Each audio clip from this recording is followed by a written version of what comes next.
Bro, that's in the game. What the fuck?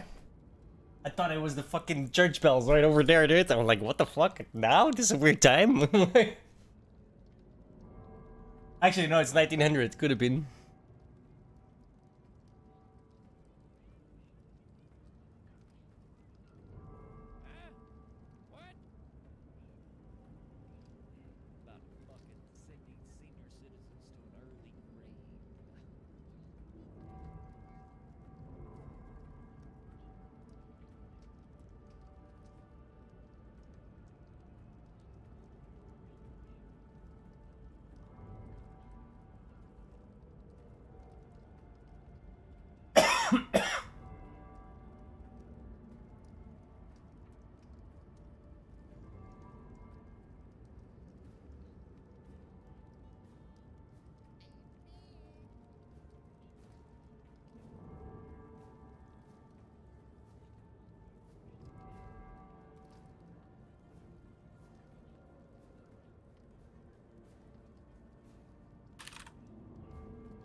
The government of Israel, the state of Israel, and my policy.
And just in terms of his capture, because you guys did raise the concern regarding what he called a kidnapping. I think what President Maduro said in court speaks for itself. And a reminder of what Nicolas Maduro said in court. He said he is a decent man. He said he is the president of Venezuela. He said he was kidnapped from his home in Caracas by the U.S. military. You see it there. I want to bring in our chief White House correspondent, Peter Alexander, because Peter now continues the clock for the DOJ to lay out the legal proceedings in the face of the arguments that the defense team will put up. The president himself howling on that very topic just yesterday, saying that Nicolas Maduro and his wife would face the full might of American justice. We heard initially from the Attorney General Pam Bondi on Saturday, moments after we learned about this capture, the arrest of Maduro, that Maduro would face the full wrath of American justice. But this process is going to play out like any other court case would here, but this one, of course, is unique. Still, the Justice Department is putting a lot of resources behind this effort right now, as we've now learned. Likely the next court appearance for Maduro to take place just a couple of months from now. There are a lot of questions to be raised with the Justice Department, with the president himself. He has no public events scheduled for today. But, you know, how does the White House respond to this argument from Maduro and his team that this was a military abduction, that he has been kidnapped, language that was initially echoed by the now acting, the interim president of Venezuela, Delcy Rodriguez, and her comments immediately following the arrest, basically saying that this was an illegal kidnapping, saying that there was only one president of Venezuela, and in fact saying that that remains Nicolas Maduro at this time. A couple things are striking, and Sam made this point earlier, but I think it is worth repeating, which is just the presence that Maduro had, it appears,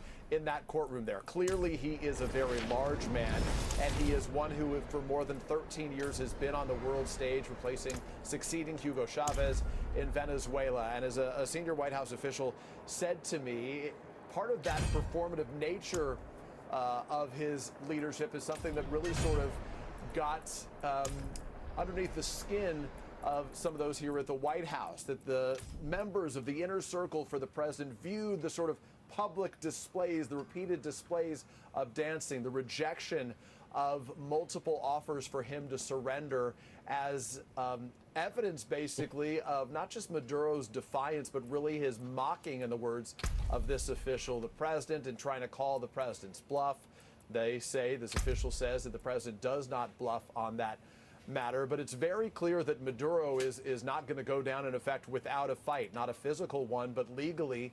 He made very clear his view. What do I get? That he, to this day, remains the president of the country right. that he was whisked away from.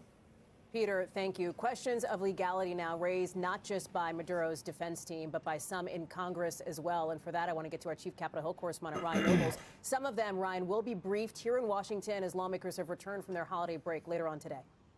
Yeah, this will be the first opportunity for members of Congress to get a firsthand understanding as exactly what the administration's arguments are for going into Venezuela, for removing Maduro and his wife, and not informing Congress or looping them in or asking for authorization as a result. At 5:30 tonight, here in Washington, a group of high-level administration officials, including the Secretary of State, Marco Rubio, Secretary of Defense, Pete Hegseth, the Attorney General, Pam Bondi, General Kane, the chairman of the Joint Chiefs of Staff, will all brief the Gang of Eight, which is the group of leaders, both Republican and Democrat, of the key committees of jurisdiction and the leadership of both the House and Senate. Now, We don't expect that when they come out of this meeting that they'll give us too much information as to what was told, as it will be a classified briefing. But we should get some sense of whether or not these members of Congress are comfortable with the way that this process has played itself out. Some Democrats have outright called it illegal. They have forecasted the possibility of a quagmire that the United States could get itself involved in. Hallie, we should learn a lot more about what Congress thinks about this intervention here over the next couple of days now that they're back here in Washington. Ryan Nobles, thank you. I want to bring in our moderator of Meet the Press, Kristen Welker, who is joining us now. And Kristen, there is the legal component of this. There is the political component of this. There is the foreign policy component of this, with a lot on the line for the Trump administration. This is arguably the biggest foreign policy test yet for President Trump in this second administration. Hallie, we're getting our first little snapshot of how the public views this. The Washington Post took a poll. I want to stress this was a snap poll taken in the days and hours after Nicolas Maduro was seized from Venezuela. But some really fascinating findings. 42% disapprove of sending the U.S. military into Venezuela to capture Nicolas Maduro. 40% approve, okay? So pretty divided evenly there, Hallie. 18% say they're unsure. That's expected given the nature of this snap poll. But notably, 63% say President Trump should have notified Congress. So that really speaks to the point that Ryan was making. I think that's part of where this argument is going to go. What, if any, role should Congress play now, particularly, Hallie, particularly if President Trump, if the Trump administration decides to take future action? And then, of course, we'll watch the MAGA base very closely. Right now, largely unified behind him. But if this drags out, that could change. Hallie.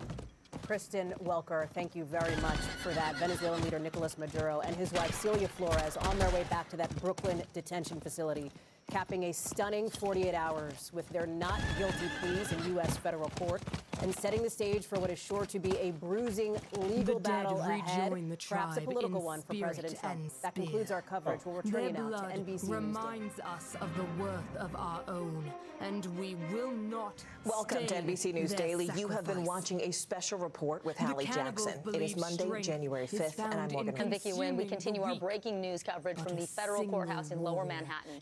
Minutes ago, deposed Venezuelan leader Nicolas Maduro pleaded not guilty to charges of narco-terrorism conspiracy, cocaine importation conspiracy, and weapons offenses. He and his wife made their very first court appearance today, and that's since being captured and taken from their fortified compound in Caracas. Maduro appeared to mount something of a character defense during his arraignment. He clearly told the court, quote, "I am not guilty. I am a decent man. I am still the president of my country." Now, the judge said he will be able to submit a bail application, quote, when appropriate, and that he will be due back in court on March 17th. NBC News correspondent Sam Brock joins us now from outside the courthouse in Lower Manhattan, where he witnessed history unfolding there. Sam, walk us through what you just saw in that courtroom, from the demeanor and the statements made by Nicolas Maduro through an interpreter to the outburst in the courtroom as that hearing wrapped up. This had a little bit of everything, guys, and very good to be with you. Look, the top line for today's court proceeding, which was an arraignment, is that Nicolas Maduro and his wife, Celia Flores, pleaded not guilty to all of the charges. But if I just told you that, it would hardly encapsulate what we just witnessed. So right around noon, which is when this was set to start, Nicolas Maduro was escorted into the courtroom by 4 U.S. Marshals. He is a very tall man. He's probably 6'4" or 6'5", was towering over the rest of them. And he stood in a very straight gait. He was wearing a black shirt over an orange jumpsuit or jumper from the MDC, the Metropolitan Detention Center, and khaki pants. And he walked in, and the first thing that he did was he just nodded at people. And then he almost cracked a smile, and he sat there and shook the hands of all of his legal defense team. And, we don't know when he was actually informed that Barry Powell was going to be his attorney or his staff. It seemed like they were potentially meeting each other for the first time, or at least almost congratulatory. There was the sense of showmanship when he walked in the court. By the same token, and I will admit, I didn't notice it at first when Celia Flores came in behind him, his wife, simply because of the fact there was so much attention on Maduro, but she had bandages across the side of her face, bruising around her eye, and we later found out from her attorneys, Mark Donnelly and Andres Sanchez, that she was injured during the detention. They described what you can visibly see, but also potential fractures in her back. So we don't know simply what led up to that, right? But that did come up in court today. As far as some of the commentary, Vicky, that you were just describing, when Nicolas Maduro first had the charges read to him by Judge Hellerstein and then asked, "Are you Nicolas Maduro?" And I want to make sure I get this right. He said, "I am Nicolas Maduro. I am the president of Venezuela. I am the president of the Republic of Venezuela. I was kidnapped from my home on January 3rd. I was captured in my home in Caracas, Venezuela." The judge is like, hold on. I just want to know, are you Nicolas Maduro? He said, yes, I am Nicolas Maduro. Then they have a further conversation on whether or not he knows his rights. This was also very stunning because when the judge told him, you have the right to silence, you have the right to counsel, Maduro made it very clear that he was just learning about this for the first time. And also, guys, he was wearing headphones. This whole thing is in translation. He's interrupting the translator as she's trying to tell the judge and the court what's going on. This back and forth commentary, which frankly is incredibly rare. I don't know that I've ever seen this in a courtroom before. It's exactly what was just playing out like an hour ago. Sam, I want to pick up there in the courtroom. NBC News legal analyst Misty Maris has been following all of this here with us in the studio. Misty, there was one word that stuck out to me: abduction. Nicolas Maduro, as well as his lawyer, Bitch, you're American. just before midnight.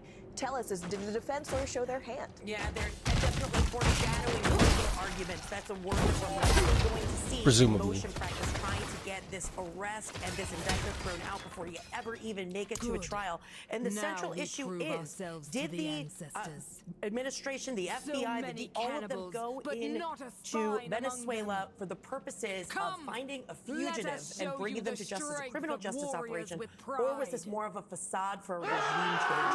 And that's going to be one of the central issues.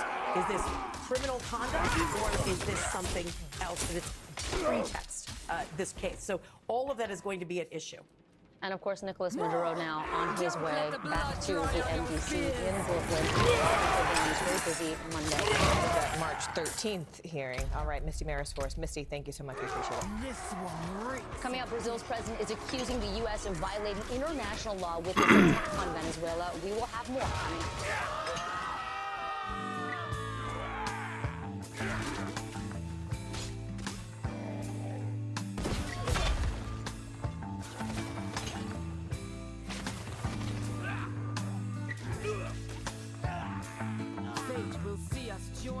We have proven, though the cannibals will still linger in our...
This is terrible fucking music, dude.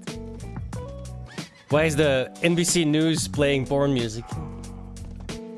Or what sounds like porn music?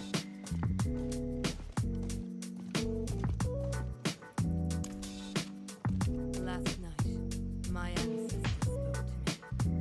I will not meet the Oxen tribe on my knees. My ancestors say they lie with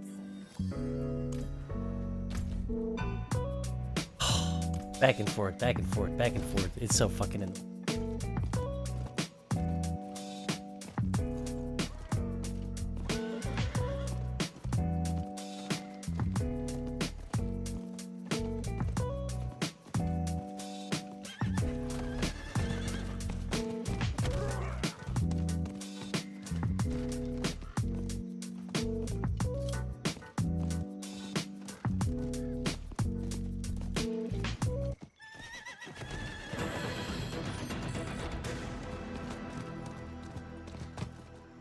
While Nicolas Maduro stands trial here in New York, his successor, Delcy Rodriguez, was sworn in as Venezuela's interim leader earlier today. Until now, Rodriguez had served as the country's vice president since 2018. She's been a leading figure in Chavismo. Yesterday, she invited the U.S. to work on an agenda together. In a statement, she said, quote, "I dream of a Venezuela where all good Venezuelans can come together. Venezuela has the right to peace, development, sovereignty, and a future." Despite Rodriguez's new role, President Donald Trump just last night told reporters the U.S. would be in charge of the country and threatened Rodriguez to cooperate. Don't ask me who's in charge, because I'll give you an answer and it'll be very controversial. What does that mean? It means we're in charge. We're going to run it, fix it. We'll have elections at the right time. Trump also confirmed that Rodriguez has a, quote, gracious conversation with the Secretary of State Marco Rubio. And on Meet the Press yesterday, Rubio laid out some terms for the interim government, saying the U.S. would use an oil quarantine to leverage policy change. All of the problems we had with when Maduro was there, we still have those problems in terms of them needing to be addressed.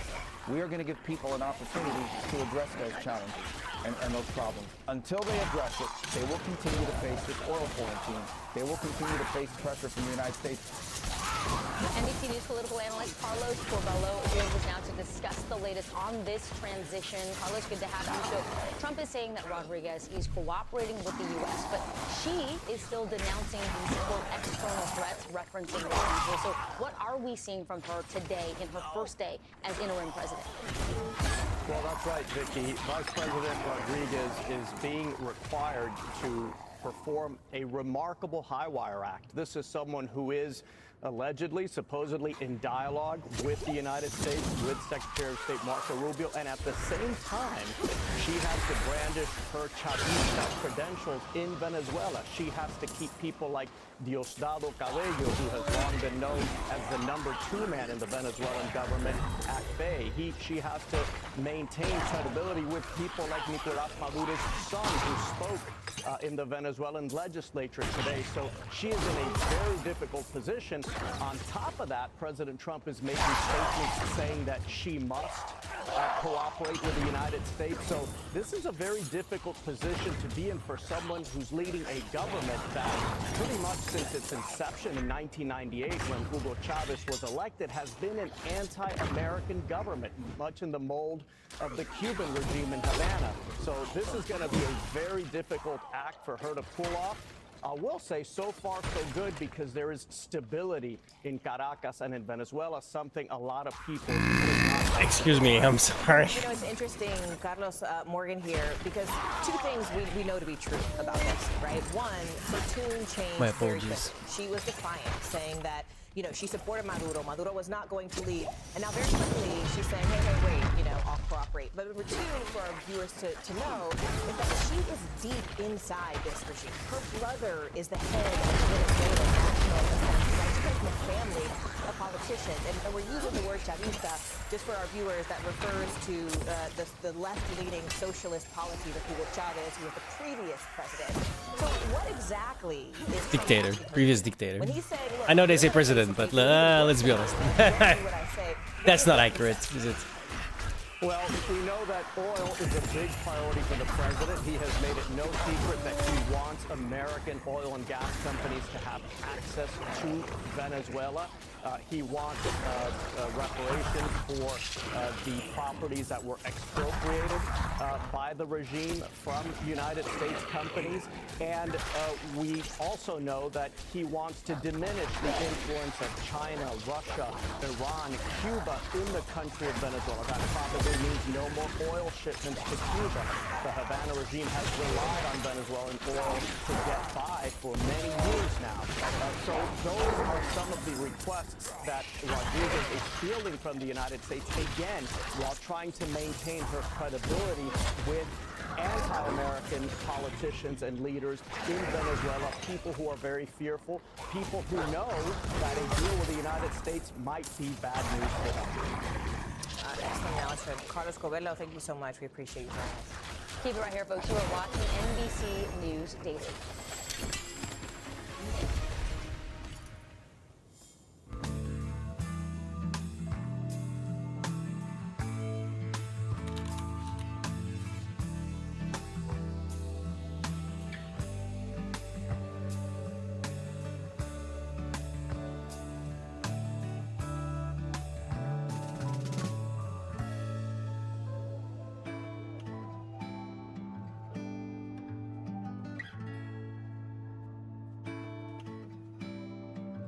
all of a sudden we're playing fucking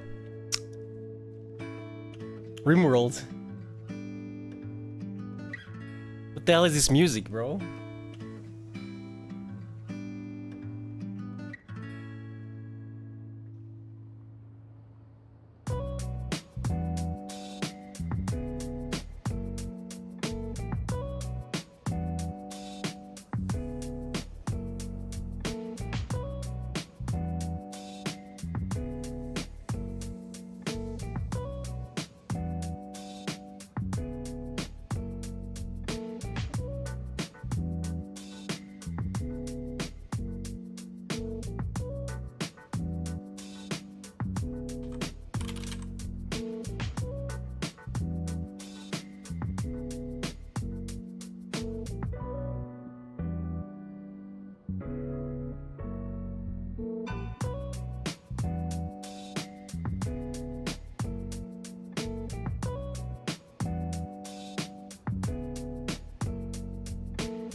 Welcome back on this busy news Monday. It is 12:30 in Houston, Texas, and 1:30 in Burlington, Vermont. I'm Vicki Wynn. I'm Morgan Radford. Here's what's making news. A man was taken into custody overnight after Cincinnati police and Secret Service say he caused property damage, including breaking windows with a hammer at Vice President J.D. Vance's home there in Ohio. Vance confirmed that he and his family were in D.C. They were not at home in Cincinnati at the time of the incident. No further details have been released. All of the victims have now been identified after that deadly New Year's nightclub fire in the Swiss Alps. Among the 40 dead, several were teenagers, some as young as 14. Investigators say the fire may have been caused by sparklers in champagne bottles that got too close to the ceiling. Officials have released victims' nationalities and their ages, but no names have been released to the public. And after a 5-year run, today is Congresswoman Marjorie Taylor Greene's final day in office. The Georgia native announced her resignation back in November after a very public fallout with President Trump over multiple issues, including the Epstein files. The president said he would endorse a challenger if Greene ran for re-election.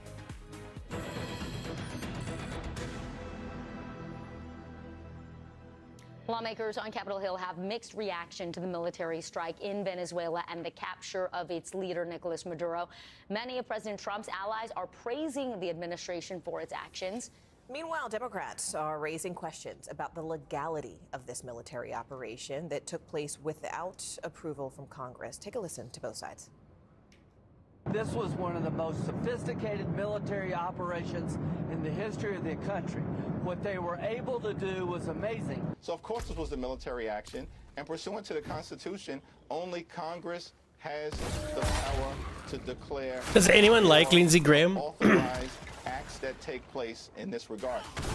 Let's go straight for NBC to Capitol Hill Time. Julie Sirkin. Julie, we've been watching all this reaction, but specifically this group of lawmakers known as the Gang of Eight. This group is expected to meet with administration officials later on today for a classified meeting on this military operation. What do we expect to actually happen?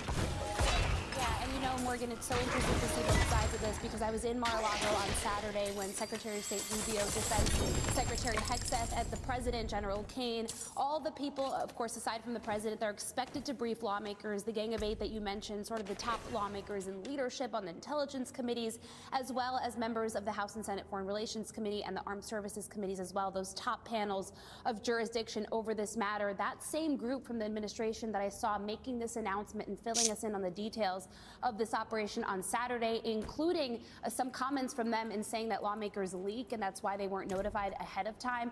That same group is going to be here in a couple of hours today to hopefully, according to these lawmakers, answer some of their questions. As you know, lawmakers with both administrations in the past have sort of abdicated their responsibility of declaring more of their Article 1 powers. But in this case, of course, we've seen an extension and a continuation of that. There are so many questions, namely where this goes from here. We heard the president sort of warning that this is not the end of the road, that there potentially could be another phase for Venezuela when it comes to the vice president there. What will lawmakers say when it comes to that? What were the details of this operation, and where does this move from here, Morgan? You know, Julie, we know many Republicans are standing by the president's decision. Democrats obviously expressing outrage. They want answers. What else are we hearing from lawmakers about the legality of all of this? Yeah, like so many things that we've seen, especially in the last year, reaction even to this item is falling on party lines. Most Republicans, as you mentioned, are standing behind the president. Even those Republicans like Senator Mike Lee, for example, of Utah, constitutional lawyers by trade, who I remember covering him several years ago, had real issues when the first Trump administration and even the Biden administration took actions like this without consulting Congress. In this case, he seems satisfied by the answer that he got from the administration. We also saw statements from some lawmakers in Florida, House Republicans like Carlos Jimenez, who said our country and the world are safer because of President Trump's leadership and resolve and willingness to confront evil head on. On the flip side, you have Democrats who are criticizing the administration, like Debbie Wasserman Schultz from Florida, saying she's going to demand answers as to why Congress was bypassed in this effort, Morgan. All right, Julie Sorkin, thank you so much. Weird. Meanwhile, just last hour, the United Nations wrapped up an emergency meeting to address the capture of Venezuelan President Nicolas Maduro. You can see members of the UN Security Council. Bro, I fucking hate the way she says his name, dude. Here in New York City, Like she's like super fucking American English, and then all of a sudden, fuck off. I hate people that do that. Like I get it, right? It's his name, but my God, we firmly condemn it's so jarring. Aggression against Venezuela in breach of all international legal norms. China is deeply shocked by and strongly condemns the unilateral, illegal, and bullying acts of the U.S. Meanwhile, celebrations in other places across the globe painting a very different picture. You can see crowds from Miami to Colombia waving flags and dancing in the streets after Maduro was captured. That is where we find NBC News senior White House correspondent Gabe Gutierrez, who is live in Cucuta, Colombia, for us today. Gabe, what are you hearing from the people where you are? Hi there, Vicky and Morgan. Well, Venezuelans are coming through this crossing as they have done each and every day, some to work, some to visit families. Others, though, are actually leaving the country, at least for now, because there's so much uncertainty here. Now, right behind me, you can see the Colombian military has set up tanks. There's a ramped-up security presence here because of a potential rise in cartel violence, as well as a potential surge in migrants. Millions of displaced Venezuelans have come into Colombia over the last decade or so. But there has been some support here for what the Trump administration has done. Even some of the Venezuelans I spoke with earlier this morning said that they were grateful for it. And I attended a rally in Bogota over the weekend that had hundreds of demonstrators speaking about why they thought this moment was so significant and why they supported the U.S.'s actions. Let's listen. As a Colombian, we are very happy for our neighbors because this moment represents freedom and a milestone in the history. Lo primero que todo, las personas que alegan de que Estados Unidos no debió haber hecho eso es por el tema de la soberanía. Pero resulta que hace más de 20 años Venezuela no tiene soberanía. So there are many questions, Vicky and Morgan, about what happens next here with the power vacuum in Venezuela right now. But I have been speaking with Venezuelans have crossed over here into neighboring Colombia. And those that would speak with me on camera, because many are fearful to do it, but those that would were grateful for what the president did. And to be clear, that's where people are fleeing, right? They're going next door to Colombia. But that's sort of the street level view of what everyday Colombians are feeling, Gabe. What about the Colombian government? Because the governments of France, Cuba, you name it. I mean, people have really, Mexico just today, have really had very specific reactions to how this unfolded. What does Colombia's government say?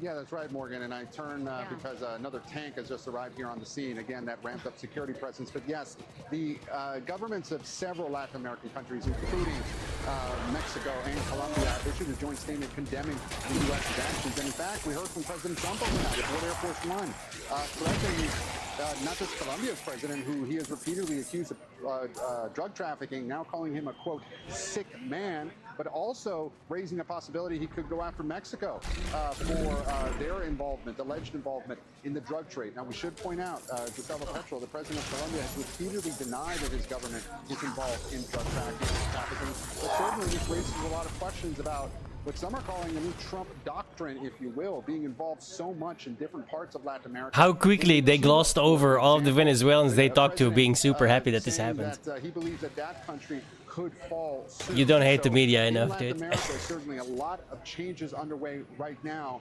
and Colombia's president, the Colombian government, certainly pushing back strongly on President Trump's action. The people that it impacts the most, that's all fine and well. But what about all of the governments that are not impacted at all? Oh well, those guys all hate it, right? Like, what the fuck is this? They just say it so blatantly and obviously, dude. Like, who does this actually like? Let's bring in Elise fool, Levitt. She is the author of Cosmopolitics on Substack. She's here with more on the reaction that is pouring in from around the world, and that's where we just left it with Gabe, Elise. But what about the actions that countries like Colombia and Mexico have taken since this strike by the U.S. in Venezuela? And what do you make of their responses to Maduro's capture? Well, on one hand, you know, I think the Colombians had a better relationship with Maduro. I don't know that Claudia Sheinbaum of Mexico had a very good relationship with him, but this can't only be seen, guys, in this context of President Trump's national security strategy that's come out in the last few months for the hemisphere and whether they're next. I mean, in the last 48 hours, President Trump has talked about Colombia, has talked about Cuba, has even talked about Mexico. And then you look at what happened at the UN Security Council. He's talked, you know, people in Greenland and Denmark are even concerned, and Denmark is a member of the UN Security Council. So yes, there's an issue about what happened with Maduro per se, but I really think it can't only be seen in this larger context of the Western Hemisphere and U.S. intentions. And we talk about Venezuela having the most oil reserves and President Trump talking about wanting those oil reserves. Venezuela is not the biggest oil producer in the world. That's in Brazil. And you've heard President Lula talk about this being an illegal operation. There's concern right now and a lot of, I think, uncertainty about President Trump's designs on the whole region. So it has to, everything that the leaders are doing now are not, you know, any fear or upset. They're not upset about Maduro per se. They're worried about their own countries. You mentioned Cuba briefly there. Can we stay on that just for a moment there? I mean, the country is facing one of the most severe economic crises in decades. We've seen almost half the population flee just since COVID. It relies heavily on Venezuelan oil. So how could this situation affect Cuba's economy and Cuba's reaction politically? What are they going to do? To make it even worse, right? And you heard that 32 members of Cuban security and intelligence were killed in that raid. Why? Because they were protecting Maduro. And the fact that the U.S. was able, you know, obviously there was some human intelligence on the ground, but able to get in undetected shows how decimated Cuban intelligence has even been over the years, because they had great intelligence. The cool part, from my perspective, is the cyber attack in front beforehand to knock out the electric system. I mean, Marco Rubio came That's some crazy shit, this dude. job after years in the Senate wanting to get rid of the Castro regime, now the Cuban regime, and he did say over the last 24 hours that if I was in the Cuban government, I would be upset. So I really think we have to look closely at Like, that's got to be some crazy ass malware that you snuck onto their systems, because that's, I can't imagine that to be easy at all. Leftist governments throughout the region. And to clarify, I should clarify, 2 million people fleeing the island of Cuba just in the past few years alone. Elise Levitt, thank you so much. We appreciate it. All right, the first GLP-1 weight loss pill, it is now available. We'll tell you how much it costs and how to get it. More NBC News Daily right after this. We don't care about that. The interesting part is over, I guess. Weight loss pill, guys. Okay. Let's turn that off. I'm surprised no one's saying anything about Iran.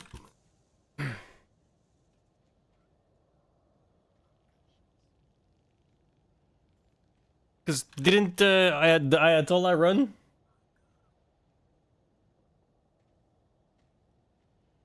Like, dude's chilling in Russia now next to, what's that fucking Syrian dude called again? I forgot his name.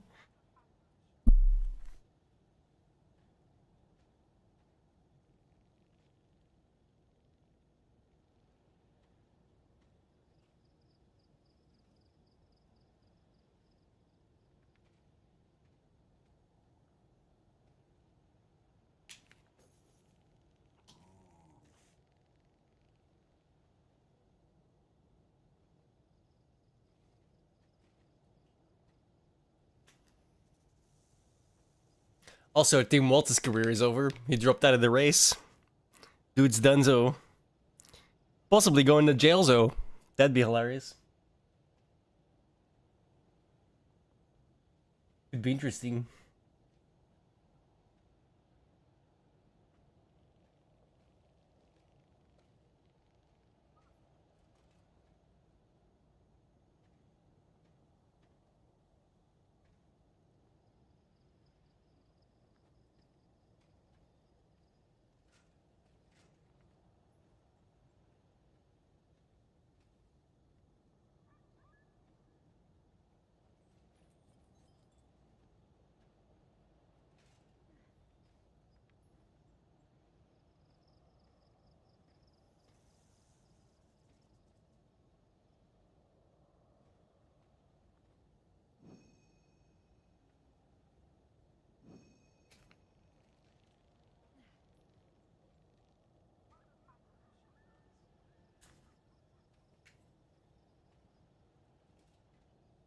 Yeah, I can't really find anything about the Iran stuff, dude. Like the explosions.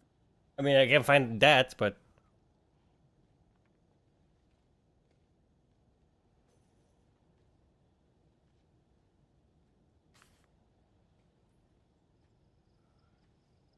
I don't know.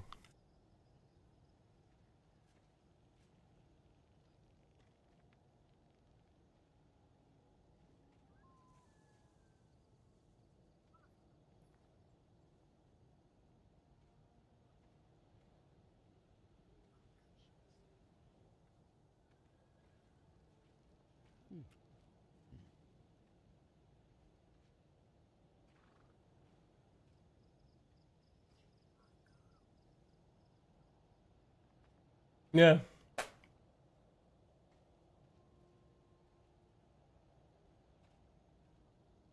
You'd think there'd be more information about that.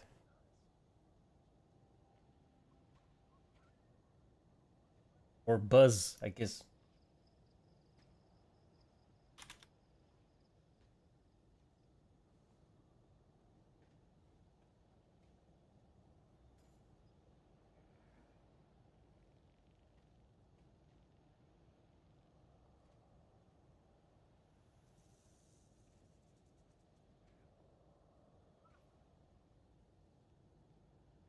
Yeah.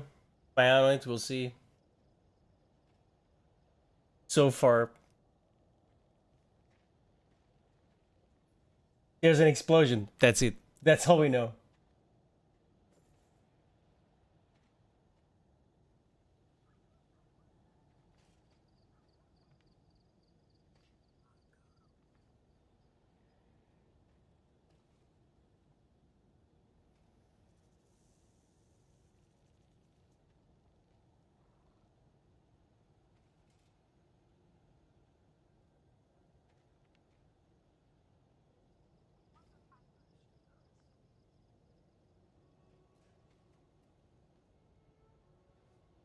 Can't really.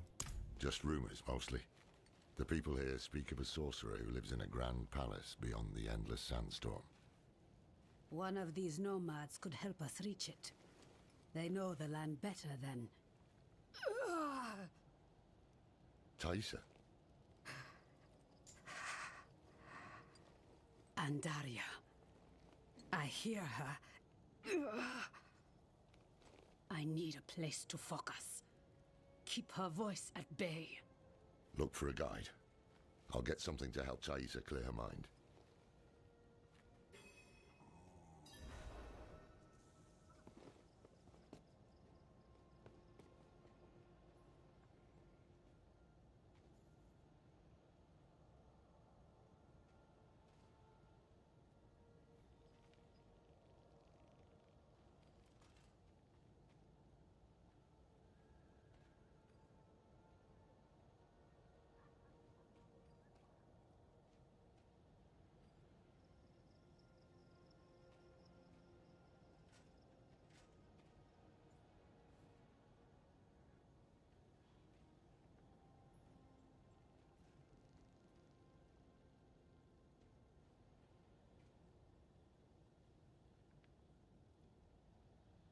It's so weird, dude. You would think you'd find more about it. About the Iran thing.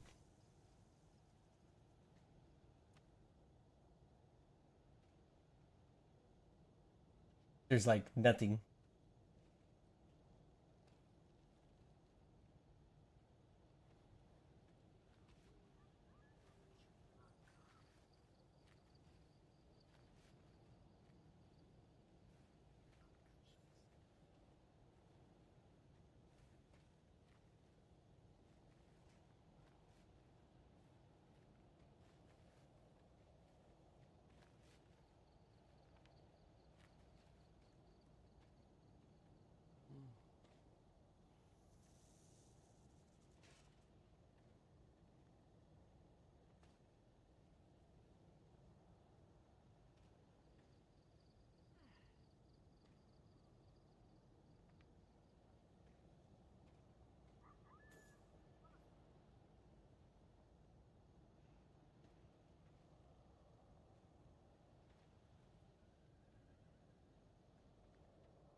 I really can't find anything except for like the footage.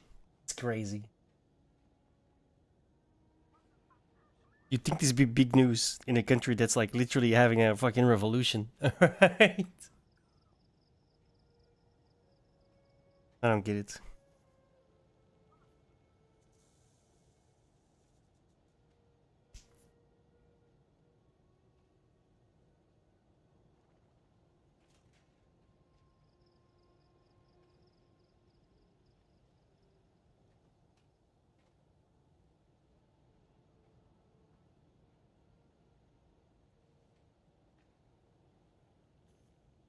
The reason Islam makes worse societies is because melt faces off.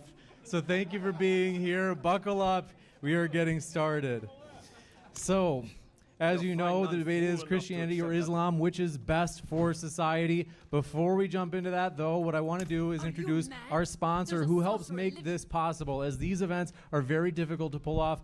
But we are proud to have as our sponsor Maine First Project, as they, similar to modern day debate, care about free speech and fair debates. We're thrilled to have Zach. It's been a great time spending time with you today. I can tell you, if you guys, folks, reach out to Zach. Very cool guy, very fun to talk to. Zach, I want to say thank you for being our sponsor. Maine First Project works on fighting for conservatism in New England and beyond. Thank you very much, Zach, for being with us tonight. I want you to share a little bit of...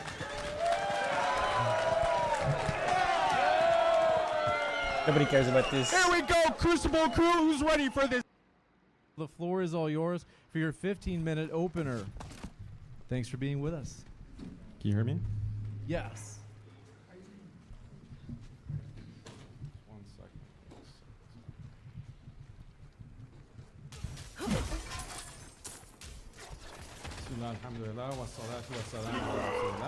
Just a quick note.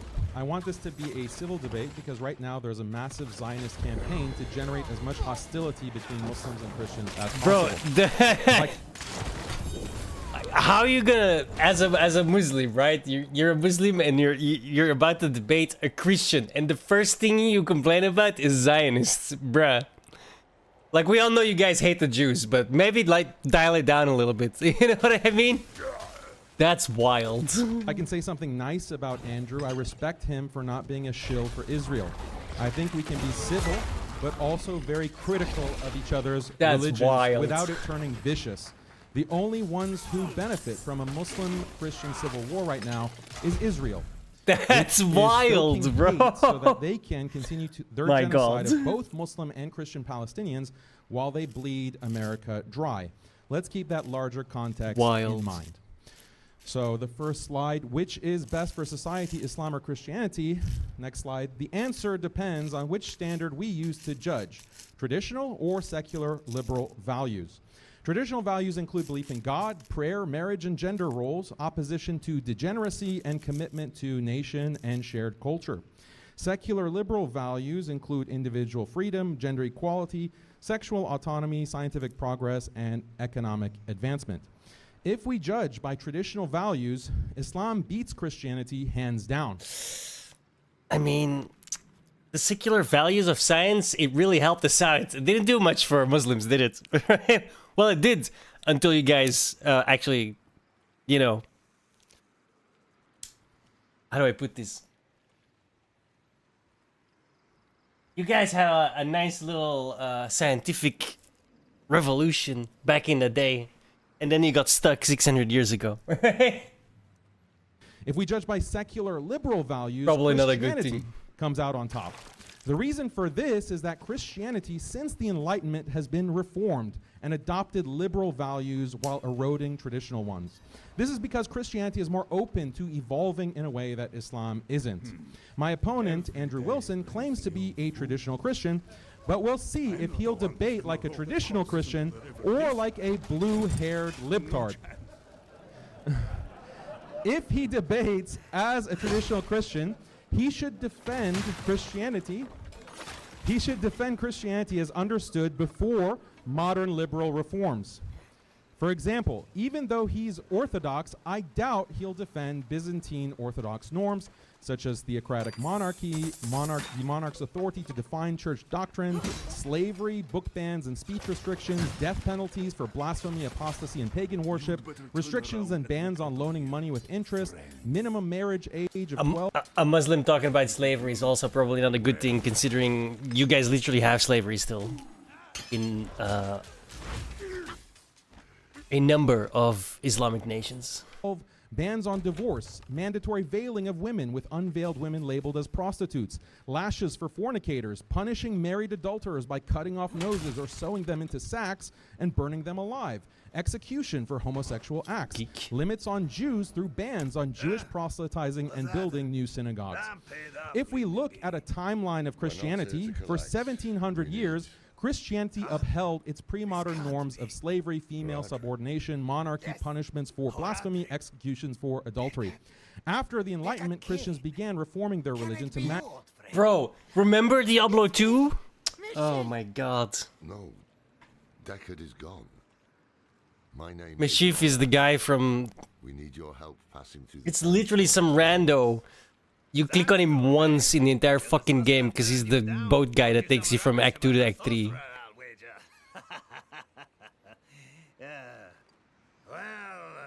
I hate that they do this, man. Like, remember Diablo 2? Yeah, remember? It's a better game too, right? It's like, stop trying to appeal to when you made good games.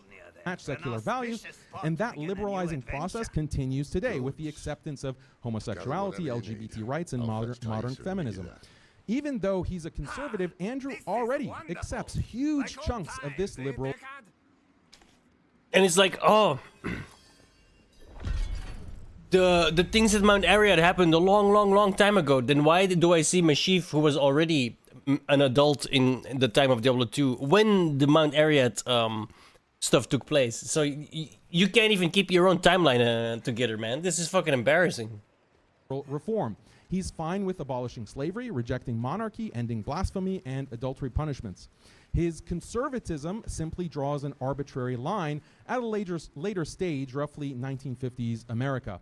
But libtard progressives follow that same reform trajectory, just a few stages or steps further. Andrew isn't defending traditional Christianity, he's defending his preferred arbitrary stopping point on a progressive path he already agrees with. Yeah, this is fucking retarded. Okay, I just looked it up. So, Diablo 2, let's take that as year 0. Diablo 3 is 20 years later. Diablo 4 is 50 years after Diablo 3, so 70 years later. Mashif was at least 30, 40 already. So, you telling me this guy is 100 years old? Get the fuck out of here. In other words, the difference between him and the libtards is quantitative, not qualitative. Just a dispute over where to halt the same ongoing cucking to secular liberalism. So Andrew's conservatism is not principled, it's arbitrary. Given this, I predict Andrew will debate like a blue-haired libtard today and use a pro-liberal strategy against Islam.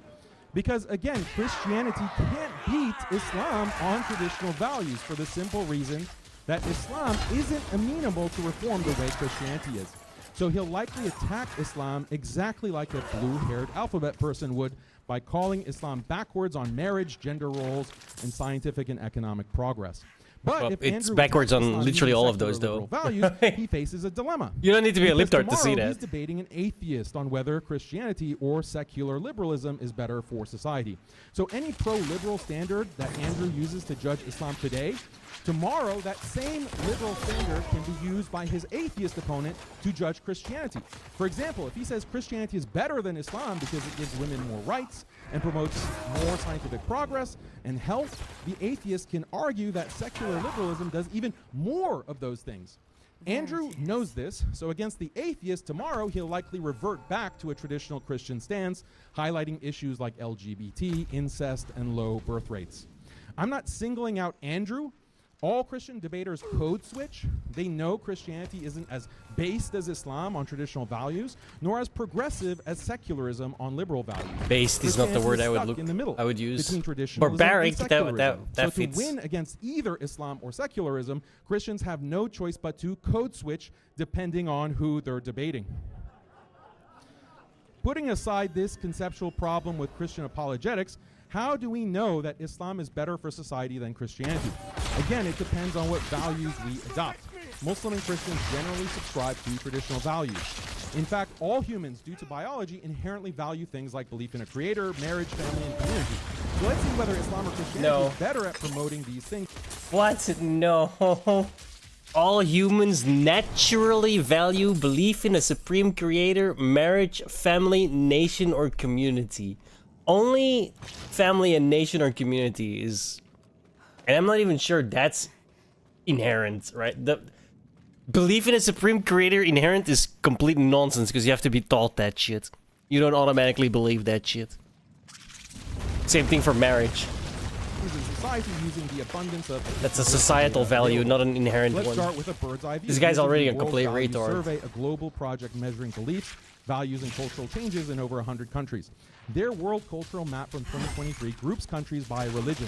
Protestant European countries are yellow, Orthodox is red, European Catholics are green, Latin America in light blue, and Islamic countries in gray. On the x-axis, countries that value individual self-expression and autonomy are further right on the graph. On the y-axis, countries that are more secular are higher up. The ones that have more traditional values are lower. So you can see in the bottom left, there are the Islamic countries that are more traditional, whereas the Christian countries are more secular and value individual autonomy. How about belief in God? Muslim countries show higher religiosity and belief in God than Christian ones.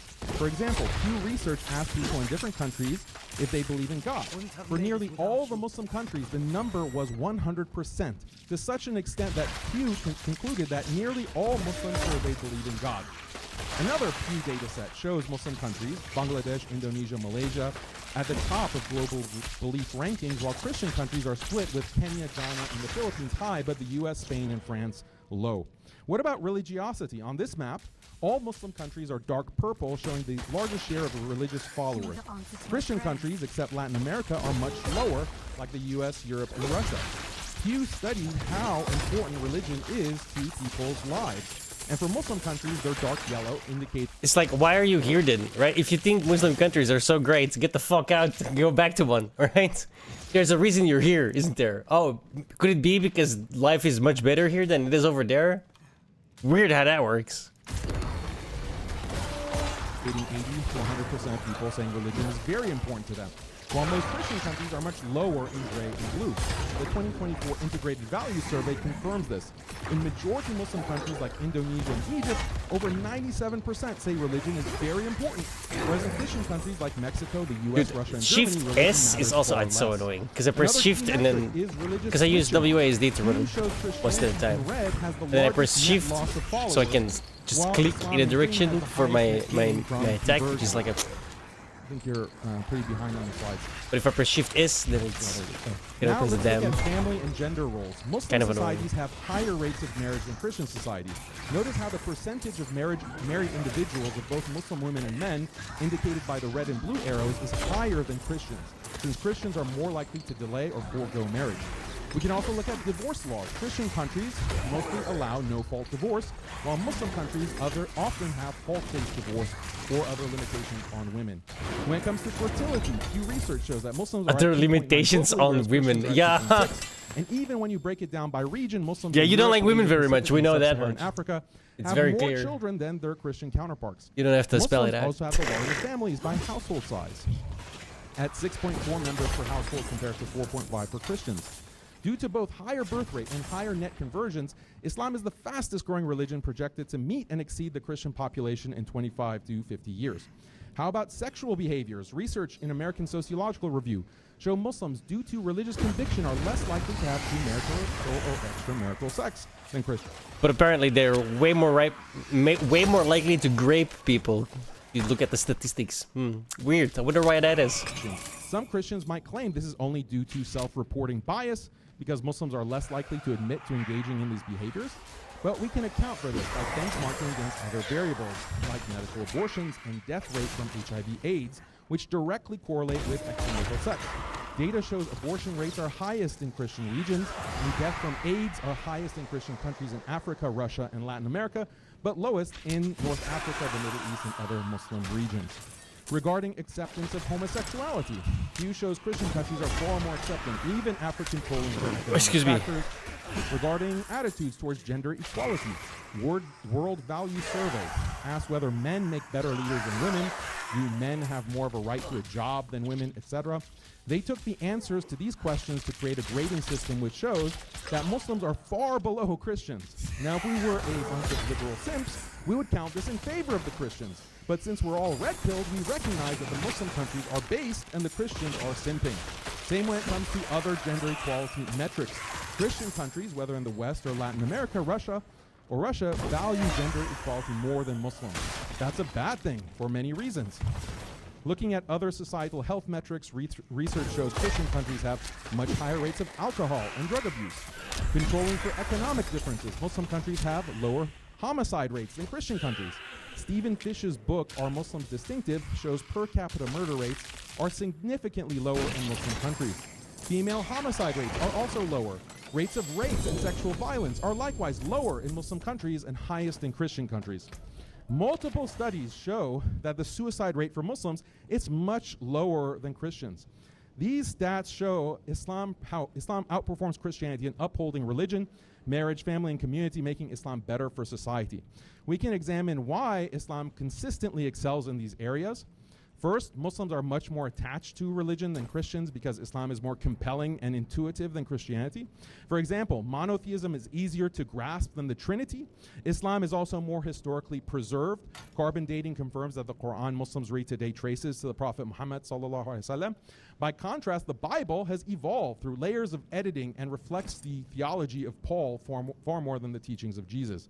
Islam also better preserves traditional life and family through a clear, comprehensive system of Sharia.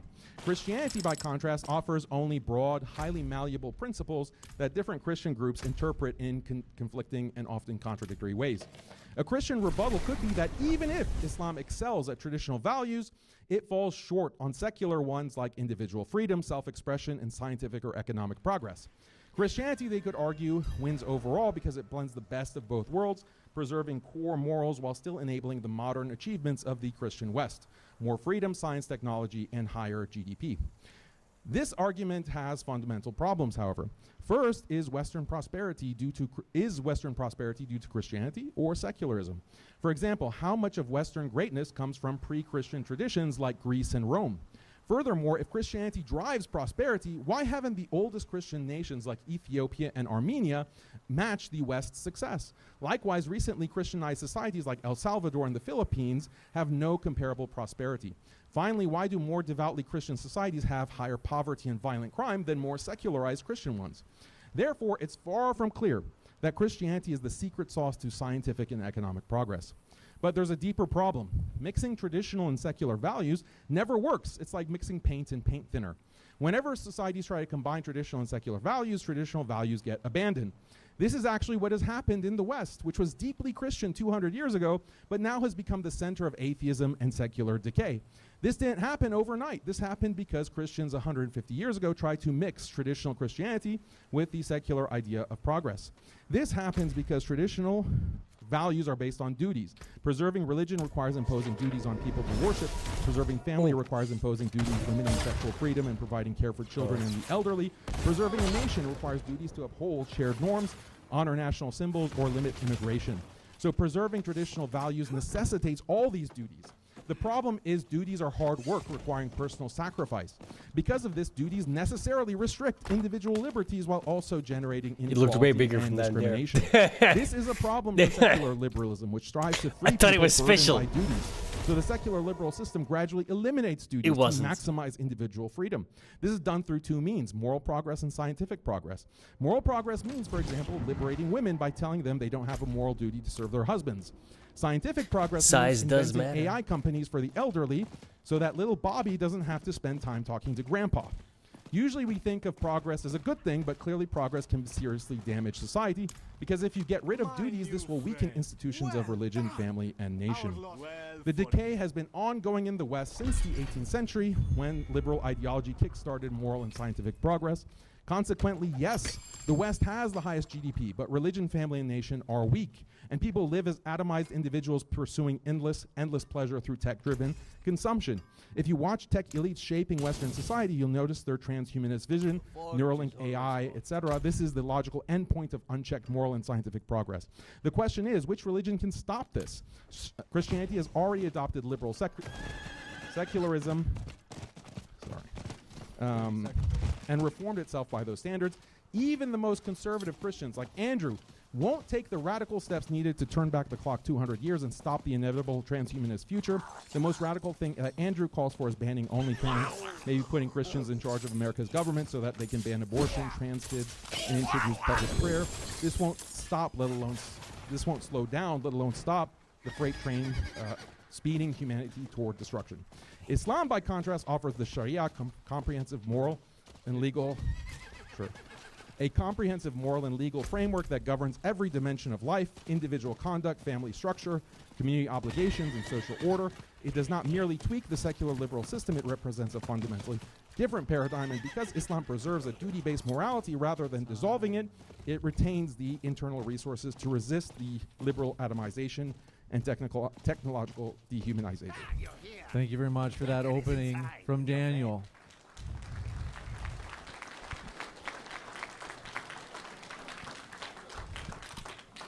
I've got the timer set for you, Andrew, on your first word.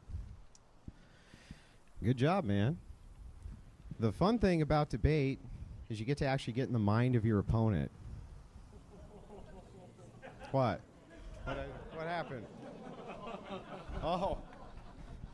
The fun thing about debate is you get to actually get in the mind of your opponent. You get to study and dissect the things that they say and believe. After watching Daniel for hours, a few things became obvious.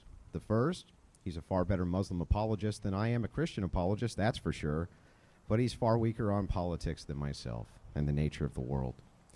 The second is that he's an above-average debater, but he ain't quite God tier. See, if I were Daniel and fighting from his worldview, I'd point out Christianity is fractured and weak, that Christianity is totally incapable of fighting back against the degeneracy of our time.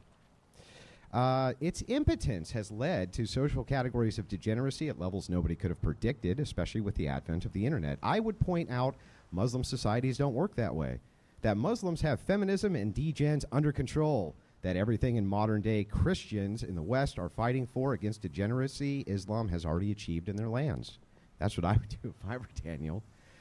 When talking about which is better for society, Islam or Christianity, this becomes a powerful argument. But I'd go a step further if I were Daniel. I'd also say my opponent will argue like an atheist progressive, that Andrew Wilson, the guy who promotes anti-feminist and egalitarian doctrine, is going to sit up here and act like an egalitarian progressive and cry about Islam being mean to the women and cry about Islam not being very nice to the gays. Well, you were fucking wrong.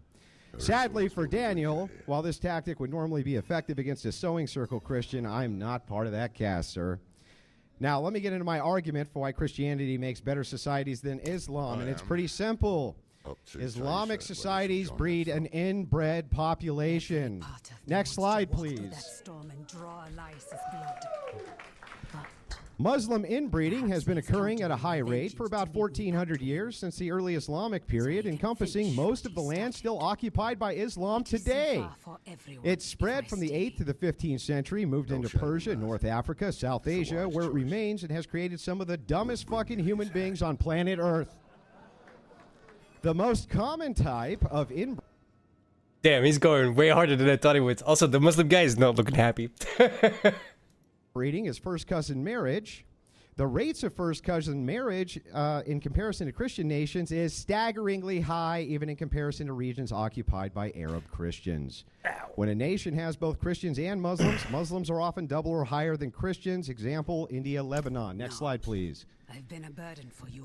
Muslim inbreeding. Oh, sorry.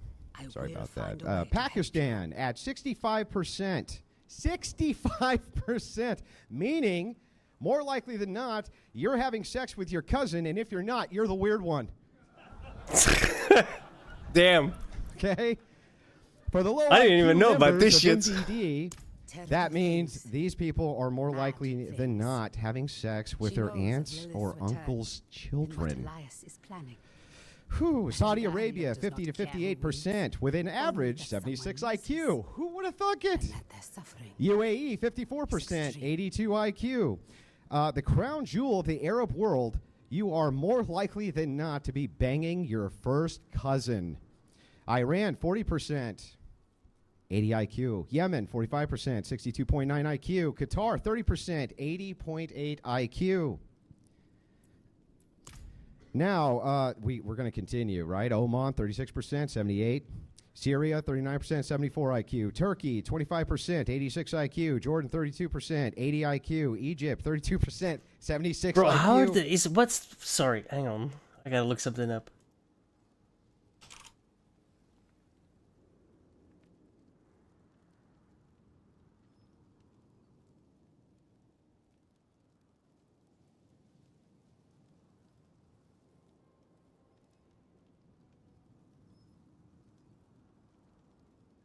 I thought like 110 was the fucking average. I was very wrong. What the fuck?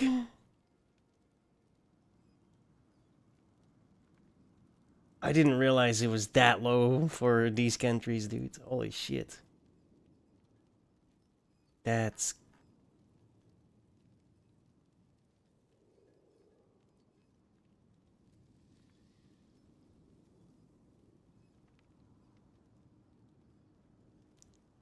Wow. Apparently I'm above average then. What the fuck? It goes on. That blows my mind. And it just never gets better. Next slide, please. Thank you. Compared to Christian countries, whoo, let's take a look. Usually less than 1%. Now, I wonder why Christians build better societies. What's up, B? Now, let's keep going. We want to pull up the slide here. Moving right along. As countries become more Christian, inbreeding declines. Right? We can see this from church intervention in Spain. 20 to 30% post-Reconquista. Catholic Church banned cousin marriages for commoners. Papal dispensations sold for royals. Italy, similar high rates in the medieval period. The church enforced bans over the century. France, high medieval. Canon law prohibited marriage within 4 degrees of relation. Modern Western Europe, it's not just the cultural norm, but let me tell you exactly how much of a cultural norm it is. Even in European nations where marrying your first cousin is legal. No, the average IQ in Syria is 74.4. Isn't that wild? So I don't know where you got your numbers from, but that is not accurate. Muslim the societies become, the better they do. Let's just take a look at Nigeria. Okay, we can go down the list here. 50% Nigeria, 20 to Syria, 30% first average cousin marriage. IQ. Isn't that crazy? 74. Now let's move right on down. You can see South Africa, Muslim 1.5%, very low on. Belgium is 100 exactly. Of cousin fucking. 97 on that scale, actually. You can 97 look at and the a list. It's pretty comprehensive. We can continue to go, right? The bottom 20. This is from the World Population Review. In African countries, wouldn't you know it, they're all Muslim. 99% Muslim in Somalia. Whew, very high. 60% first cousins. Anybody ever hear a joke about Somalian IQ? Let's. Fun fact, this was over a month ago. So, before the whole Somali fraud scheme. Look over at Niger, 99% Muslim, 60% cousin marriage. First cousin marriage. Let's take a look at Muslims. When we're taking a look at Malil, it's a 90% population, high cousin marriage. In other words, everywhere Islam goes, the IQ goes like this because they all are fucking their cousins. Not joking. Go over to the next slide, please. I want to show you this is a famous case. These are called the rat people of Pakistan. It's a condition known as microcephalics. I think I'm pronouncing that right. I have no idea. And it's caused by excessive inbreeding. When's the last time you went to a European country and saw that? You don't see it. Inbreed, yeah. Now, hang on. Next slide, please. As we continue, let's just take a look Dude, here. 1,000,000%, I despise that they made this Mashif. He's over 100 years old here. There's no fucking way. It's so stupid. Remember Diablo 2? At the casual link between Member? cousin humping and low IQ. Fucking retarded. Basically, there's increased. This actually pisses me off. Homozygosity, I think that's how it's pronounced, for deleterious recessive. Why even make a genes, timeline if and you're just it is gonna the fucking wipe your ass with strongest it? For why the IQs are so low. Genetic risk. Inbreeding raises the chances of inheriting 2 copies of harmful recessive genes. Brain development impact. Harmful genes can impair neurodevelopment, reducing cognitive potential. IQ reduction evidence. First cousin offspring lose 3 to 4 points on average, and closer inbreeding can cause larger deficits. They've been at it for 1,400 years. Whew. Higher prevalence equals greater risk. Populations with widespread cousin marriage show more individuals with lower cognitive performance. Generational compounding over successful generations. Harmful genes accumulate. One of the big Muslim copes you'll hear from Daniel tonight. Well, it's only 1.5% for genetic problems for normal people who aren't having sex with their first cousin. Well, that's true. He says it only doubles to 3%. That's very low. No, it compounds. See, if you hump your first cousin, and then those kids hump their first cousin, and their kids are, et cetera, et cetera, et cetera, down the line, guess what happens to your IQ? Guess what? You'll never guess. Anybody got a guess? It goes down. The negative consequences of a low IQ. 80 IQ versus 100 IQ person. Income 50 to 70% lower. Welfare dependency 4 to 6 times higher. Literacy less than 10% at less than 85 IQ. Obesity up almost 2 times. Chronic disease up almost 2.5 times. Life expectancy less than 70 IQ or 75 IQ, down 5 to 10 years. Why? Because, well, you might just look down the barrel of that shotgun when you're cleaning it. Moving over, arrests and incarcerations 3 to 8 times higher. Violent offenses 4 to 6 times higher. Teen pregnancy 3 times higher. Child neglect and abuse 3 to 7 times higher. Intergenerational poverty 4 to 6 times. Almost every study available shows that IQ entering the low 80s. It does, right? I like how the Muslim guy started. Literally, the first thing he said was, Jew is bad. Not in those words, but essentially, like the first 3 minutes of his speech were, Jew is bad, Jew is bad. We should be friends because Jew is bad, right? And then he started to make like snarky jokes, and then Andrew comes in and is like, yeah, you guys are fucking your cousins, and your IQ is totally sucking down in the dumps. And like, holy shit. What the fuck? Like, this has been a blood sport debate so far. Like, this is a bit, yeah, whoa. Muslim countries.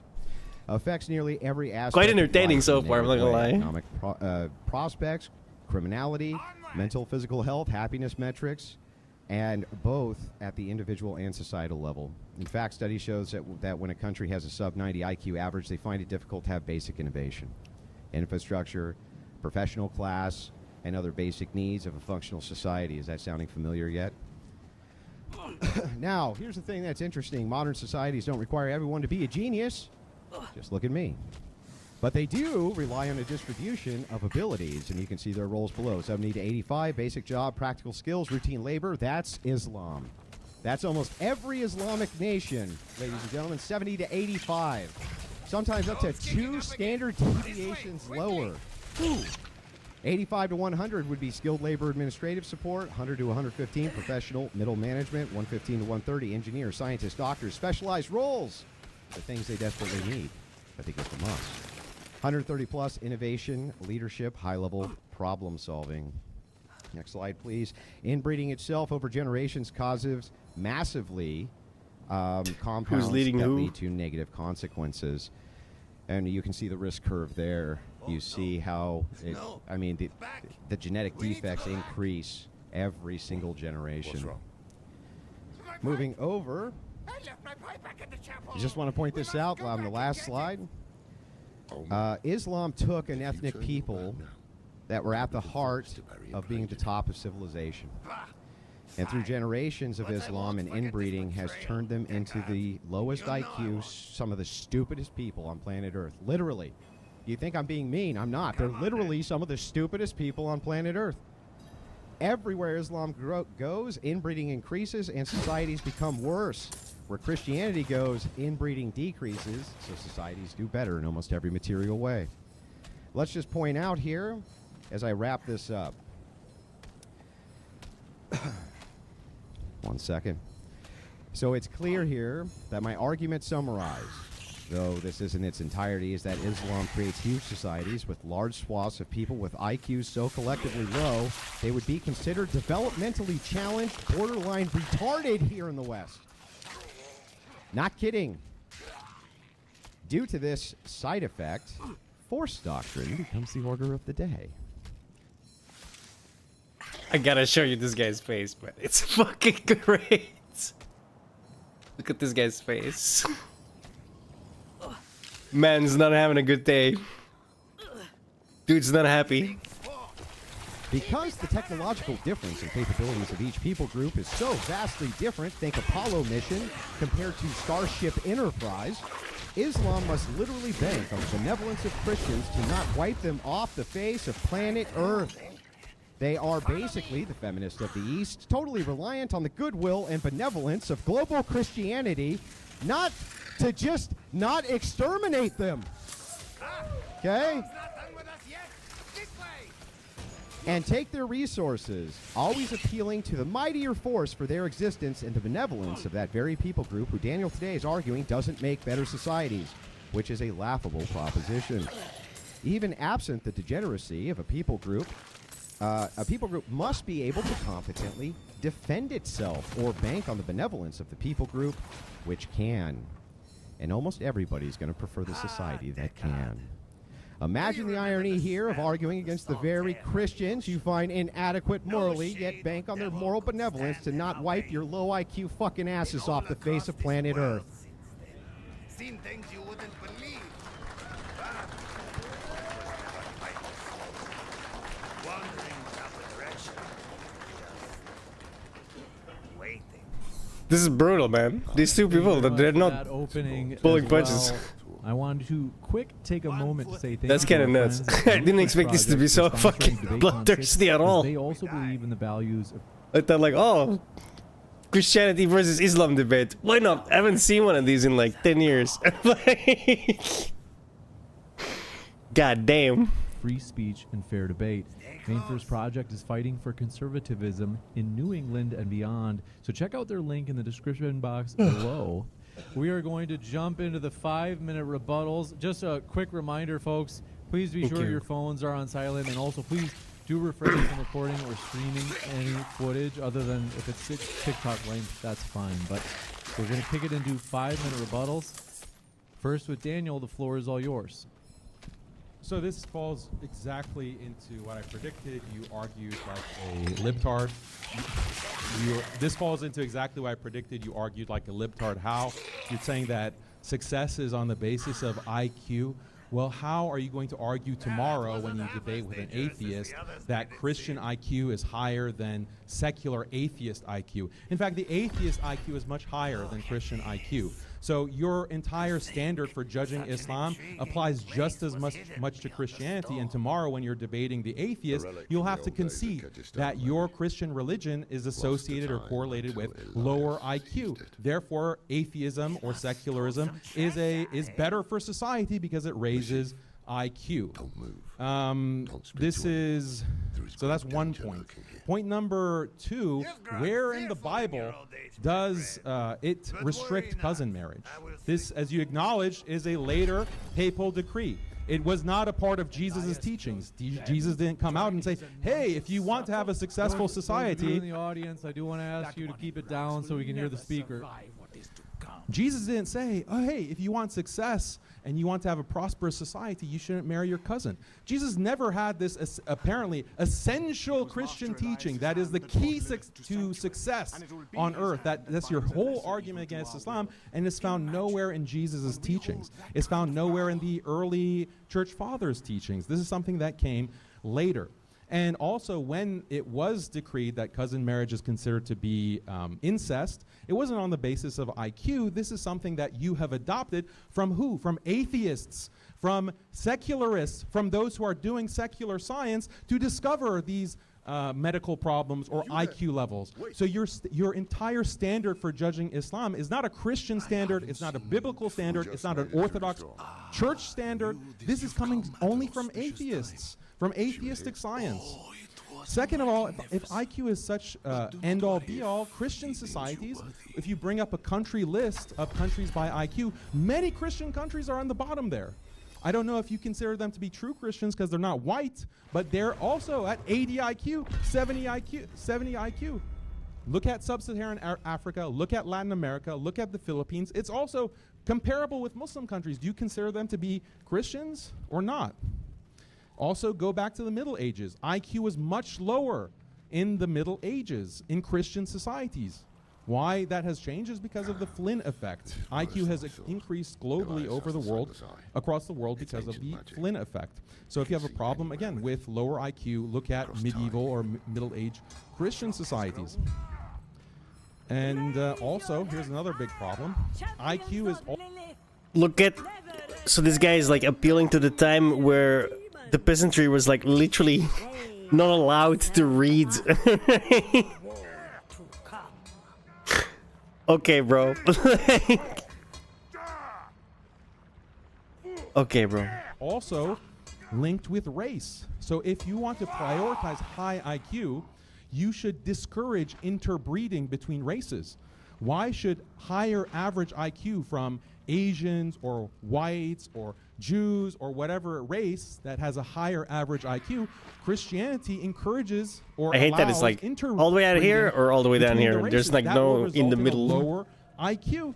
So you should be against that because that's going to over time lower the average IQ of society. I just want to look at the goddamn altar, man. Opposed to be consistent. Interracial marriage or interracial breeding should be contrary to your point or contrary to your position. Also, yeah, I mean, I'm just shocked that your entire argument about why Christianity is better than Islam is a cousin marriage argument. That's like shocking because it just works so far against you. So if IQ is the end-all be-all of what makes a society good, then Christianity loses to atheism and secularism. Like, case closed. So like and many Christian societies are low IQ as in the same way as certain Muslim countries. The thing about the difference between me and you is my values are based on marriage, family, traditional values of that nature, not atheistic values of IQ and intelligence. We're going to jump into Andrew's rebuttal as well. The timer is set for you. Bro. IQ and intelligence? No, that's atheism. No, I don't want anything to deal with that. Yo, that's a... I'm guessing this guy also is like between 70 and 80, because that's the dumbest thing I've ever heard in my life. In the mountains, the mother and I saw a village. The people, cold and hungry, prey to a light that would give them no warmth. But in her presence, a new fire was stoked in their hearts. They would never go hungry or feel cold again. 5 minutes, Andrew. Libtard value. Don't fuck your first cousin. Libtard. Let me just point out that Daniel Kikikachu didn't actually rebut any of my arguments. Not a single one. My argument was simple, and I'll repeat it here again. The argument is that your society has to rely on the benevolence of mind to exist because of your general IQ. You see, remember how I told you the 70 to 85 is basic jobs, practical skills, routine labor? That's most Muslim societies, sir. Doesn't matter if you point out 2 exceptions to the rule. Even in those societies in which Christians have a lower IQ, guess what you find? Their interbreeding rates are going down, and when you compare them to the same Arab population where they're inbreeding, that section of the population, the IQ is always lower. So what's my argument here? My argument is that Christian societies are better because they lower inbreeding, which collectively takes your IQ so far down the rabbit trail that you end up having to beg the higher IQ individuals for protection from them. You have to bank on their benevolence. Imagine this guy is banking on the benevolence of Christians who have a high enough IQ to basically eradicate all of the Middle East. There's nothing they can do about it. And they're banking on that benevolence while telling you all that you're immoral. You're immoral. This is not an atheist argument. Far away. Well, the argument here is based around what it is that we're discussing. And what are we discussing? Which makes for better societies, right? Christianity or Islam? How can you claim you have better societies, sir, when half of your societies are so inbred their IQs are like borderline retarded? How? How could this possibly be of benefit? And you know what they do when they go to other countries? They keep doing it. They keep doing it. Now he says, well, if you value IQ more than all other values, who said anything about that? The debate is not about that. It's about which makes for better societies. Now, which society would you rather live in? Would you rather live in a society of donkey pull cart? Right? Donkey pull cart? Because we're not smart enough to make car. We're not smart enough to even have infrastructure because we're at 70 IQ, 80 IQ, borderline retarded individuals. That's a society. Who's moving there? Who's moving? Nobody. They're all moving here. Why? Because they want the societies that Christians have. By the way, let me point a couple other things out. No, Christians are not stupid. Yes, their IQs are much higher, much, much higher. Even in non-white areas, they're much higher, sir, because they don't inbreed. And it's very frowned upon. Go figure. And interestingly enough, let me just point this out, that Christians have a much smarter enemy. Much smarter enemy. You're right, they do have a high IQ. They have high IQ people to combat that with these values. Islam can make no inroads. They don't have the technology. They can't mount an invasion. They can't even make a fucking power plant. Right? How are they going to do that? Daniel, what's your big plan? His big plan is to bank on the fact that there's enough suicidal empathy in the West to keep on importing Muslims. That's about it. That's it. That could be his only plan. These people can't make armies. That requires massive organization and mobilization. You think that these people could ever attack the West? That's a laughable prospect. He started with Zionism. He has 10 million Jews in his backyard. They can't do shit about it. Nothing. 1 billion versus 10 million, they can't do anything. They launched their entire missile payload. It does nothing because of the IQ difference in these regions. The IQ difference is so wide that if they even tried to collectivize, it would still be done, and they know it. And they can't collectivize anyway because it requires a high enough IQ to follow orders. Okay? So that's my argument. My argument basically is very simple. You have to have a high enough IQ to have a society to begin with. Christians make it by lowering everywhere they go. You fucking your family members. My God. Back to you, Daniel. Elias. I knew you would come, Lorath. Been spying on us with the sightless eye, have you? You think I would waste such magic on you? You're still just as narrow-minded as the day I left you. I will put you out of your misery, old man.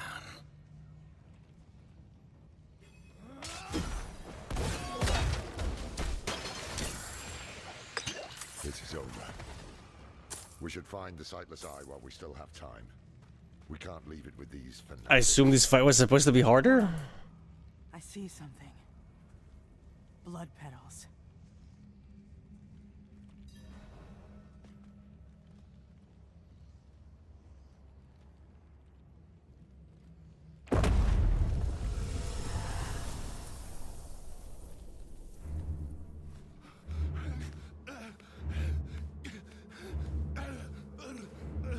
Mephisto, Diablo, Baal.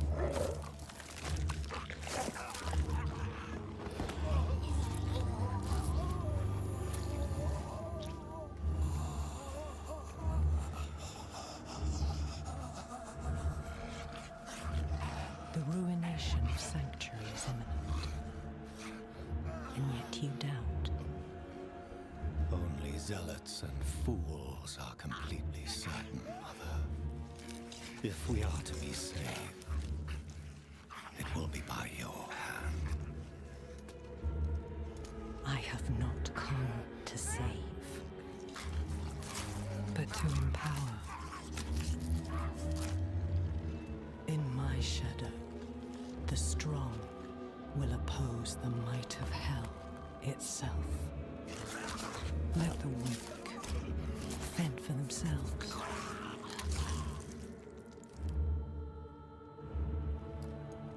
Andaria lives. The Horadrim die. Whatever the cost. Whatever the cost.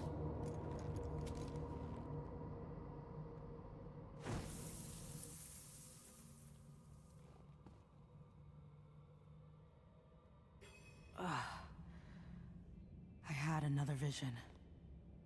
Lilith thinks the primevals will destroy Sanctuary, and she's empowering people to stand against them. That's why she and Elias are gathering followers. They're building a bloody army. Yes, Lorath. The Lords of Hell threaten our existence, and we are doing something about it. Elias, how are you still alive? You will never understand what I have done for this world. After all these years, this is the best you can do! Why won't the bastard die? We can't keep bashing our heads against him like this. He'll wear us down. We need to escape. With that, not without the Sightless Eye. If we can take it, that will have some power at least. with that, we have 60 minutes of open dialogue, though the open dialogue is broken into 90-second segments, just to be sure there's no interruptions. Daniel, we're ready for you for your first 90 seconds. Sure. So he said that I didn't address his argument that Muslims rely on Christian benevolence because Christians have such high IQ that they could just technologically eliminate Muslims whenever they wanted. Well, Christians are at the mercy of atheists. Christians are at the mercy of higher IQ atheists. Christians are at the mercy of higher IQ Ashkenazi Jews. Unfortunately, there's not nearly enough of us. China and Asia. If you want to make a might makes right argument, then we're in the same boat, buddy. Muslims and Christians are closer together in the same boat compared to these other groups. So this is a self-defeating argument. Also, AI. AI is going to eliminate this so-called advantage of IQ. AI is making it irrelevant. I don't know why you're laughing. AI is going to eliminate a biological IQ difference between different races, between different religions, between different countries. So that's a big problem for this kind of IQ argument. You're talking about people moving to the higher IQ West. Well, you have Christians from Latin America migrating en masse in the millions, 10 million over the past 5 years, coming into the United States. They're coming from Christian countries to the U.S. So you think that they're coming because it's a Christian country, or is it because of economic opportunity? And many people actually prefer to live in these countries. You have people in the U.S. being passport pros and living in South America because they're tired of this shithole United States, unfortunately, what it's become, despite the high IQ. 90 seconds. Why is that, Andrew? Explain it. Over to Andrew. I want to remind you folks, please do self-regulate so that we don't have difficulty hearing the speaker. With that, Andrew, the floor is yours. Oh, sure. Yeah, you can make that argument. There are some high IQ Christian nations that move to even higher IQ Christian nations, but none of them move to Muslim nations. You're not getting anybody to move over there, Daniel, because you don't have civilizations. You can't create civilizations. He says AI is going to come along and solve it all. You got to be smart enough to use the AI, Daniel. You have to be smart enough to use the AI. Remember, 70 to 85. That's your societies. 70 to 85. Basic jobs, practical skill, routine labor. Doesn't sound like a bunch of automation, robot building, AI savvy individuals to me, Daniel. He points out the ideas of IQ. Remember, we have to have a basic minimum for civilization, about 98 to 100 to 115. They don't have it. That's the distinction in our civilization. And it's because of human value. Christian outlawed. That's it, simple. They outlawed. It's no good, and even in places where it's legal. We must be adhering to the ecclesiology here, Daniel, because where it's legal, people still ain't banging their cousins. That's your societies, the ones that you build. And what you have built is a collective of some of the dumbest people on planet Earth who are at the mercy of Christians. And don't try to cope and say, no, they're at the mercy of the atheists. Give me a break. Everybody is at the mercy right now of Western nations and Western Christians, which are in them. And that includes Eastern Europe, by the way. So this is all cope. He hasn't refuted any of the arguments. How can he possibly say these low IQ societies which Islam creates are better than the ones Christians do on this one principle? I want to hear it. Go ahead, Daniel. Yeah, so you don't need to know how AI works to be able to operate it. That's why it's a evening of the playing field. I don't know if anyone here has used AI, but you don't actually need to know how to program AI to be able to use it. This is something that is very obvious, how AI is going to make IQ differences really irrelevant in the future, and this is what all of the futurists are saying. Second of all, you have Christians in more religious Christian countries going to less religious Christian countries. You have, again, the sub-Saharan Africans, you have the Latin Americans who are Christian going into more secularized nations. So this is, again, an argument for secularism, not for Christianity. You say that there are no Christians moving to Muslim countries. What about all the Christians in Africa, in the Philippines, in Southeast Asia that go to Dubai, that go to the UAE, that go to Saudi? That is a counterexample to your really bizarre claim. You also, again, look at what makes a society great. I think that's the overarching point that is so hard to believe that a Christian would make this argument. I value marriage. I value children. I value having big families. I value belief in God. I believe church attendance or like religious attendance to places of worship. These are the things that I find valuable, and I showed you how within Muslim countries all of these things are higher despite having a lower IQ, which I'll grant you. So did you say over or 10 seconds? No, you're good. That was 90 seconds. Go ahead, Andrew. Yeah, so this is really funny. Imagine the irony of saying this. Well, Christians are moving to more secular countries. So are Muslims. What are you talking about? The mass migration. No one's bitching about the mass migration of the Christians right now, are they, to Christian nations? They're bitching about it the other way around. Really interesting, too, he still hasn't refuted the argument. Notice he does everything we get in the He says, we really value marriage to our first cousins. To our first cousins, we think it's great. It's fantastic. We really value it. It's like, no, that's not a value of mine, sir, and I don't think that that's secular to say. It's not a value of Christians. Do not want to have sex with their family members. And by the way, can you please explain, even though I've asked you many times, how it could be possible, sir, that you create better societies than Christians where everywhere Christians go, based on their ecclesiology, their ecclesiastic authority, and the fact that they're Christians, inbreeding goes down, making sure that the IQ at least sits somewhere around can function. Can you please, for the love of all that is good, I don't even care if you Google it at this point, just contend with the argument. How are you making a better society with inbreeding and your Muslim values, which over 1,400 years have produced the dumbest societies on planet Earth? Wait, let me ask the audience a question here. Sorry. Let me ask the audience a question. Good time to pause. Good. Damn cutscenes. The answer to anyone's prayers.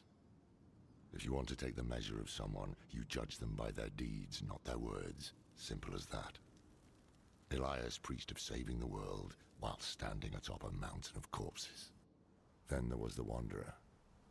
Everything Elias was not. Tainted by Lilith's blood, and yet able to resist her corruption. That was what I witnessed in the Wanderer's deeds. And that was when I started to think that perhaps together... I hate that they call you Wanderer as well. Remember Diablo 2? Yes, I do. Thank you. Like, I still play it. Ugh. Must have been gruesome in that cultivate. No more gruesome than the rest of Sanctuary's underbelly. Are there electric cars being developed in Latin America? Are there new AI technologies being developed in Brazil and Argentina? Are they being developed in sub-Saharan Africa, these Christian countries? Because they don't have cousin marriage, do they, Andrew? So why aren't they developing all of these technologies, these amazing technologies, AI, nuclear weapons, fighter jets? I didn't see Brazil or Honduras producing any fighter jets, Andrew. Is it because they don't have cousin marriage? Why? They should be having this brain-blasting IQ in all these Christian countries. Why is that not the case? If Christianity is the secret sauce, Andrew, that's gonna be a then cutscene. tell me why these countries don't have Mega Drive 3, do they? Because the reason, I'll give you a spoiler alert, because it's not Christianity. It's not Christianity and cousin marriage that causes this discrepancy. And if you're so high IQ in the United States, how are you not able to figure out birth rate, fertility rate? Why are these countries going extinct? Why is Europe going extinct? Hilarious. Why is Christianity, these Christian countries in Europe, the population is on a nosedive. That can't be legal. Despite the high IQ, they can't even figure out how to reproduce at replacement levels. Gee, I guess IQ leads to extinction because it's correlated, right? The higher IQ you have, the lower the fertility rate. So it seems like the more Christianity you have, the more chances you have of going extinct, Andrew. Explain that for us. Well, if that...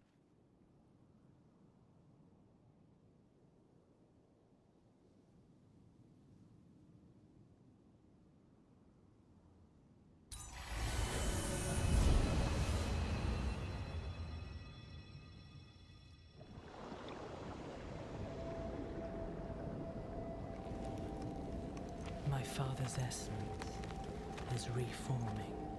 How do you know? I feel it. Like 1,000 old wounds ripped open again.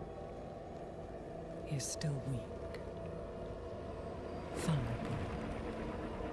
I must strike before he can resist. Make his power yours. The other lords will.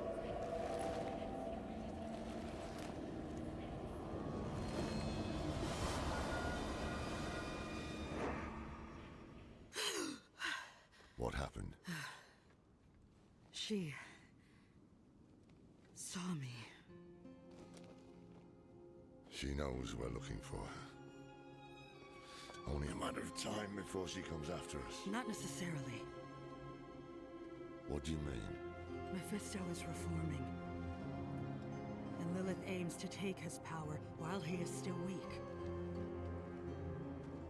So, that's what you've been preparing for. No wonder Mephisto helped us. All right, old man. Think. Think!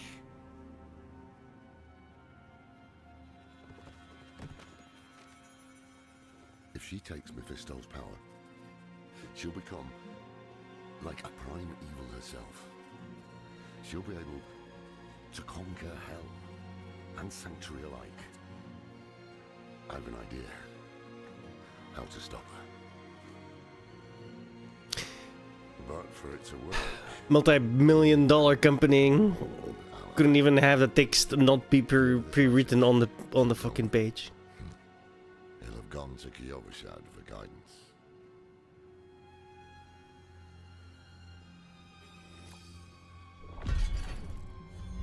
That was kind of embarrassing.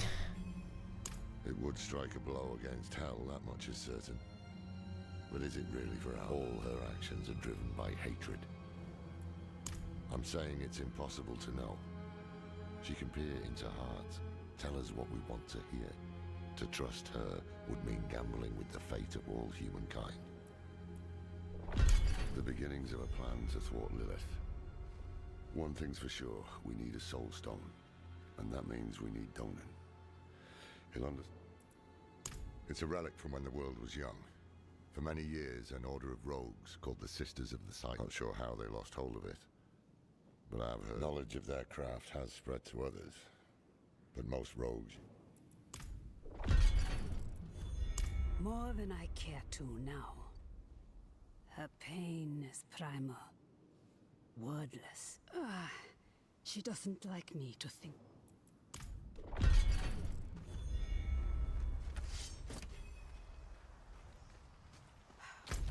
Alright. If that were the case, you're in big trouble. Because if it's the case that your IQ stays the same and then collectively secularist IQ goes up, what's to stop them from wiping all of you out? You can't do anything about it. Your argument, unfortunately, destroys you. When you say, well, wait a second, what about these South American nations, right? Are they? Yes, they're way more advanced than your nations. Way more. Not even in the same universe more advanced than your nations. Yes. The truth of the matter is that the reason Islam creates worse societies.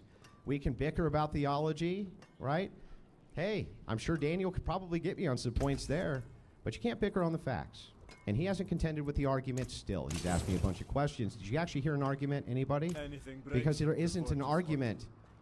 The reason Islam makes worse societies is because they have a doctrine for cousin marriage. Now, notice Daniel didn't say, no, you can't fuck your first cousin and marry her. No. He didn't say that.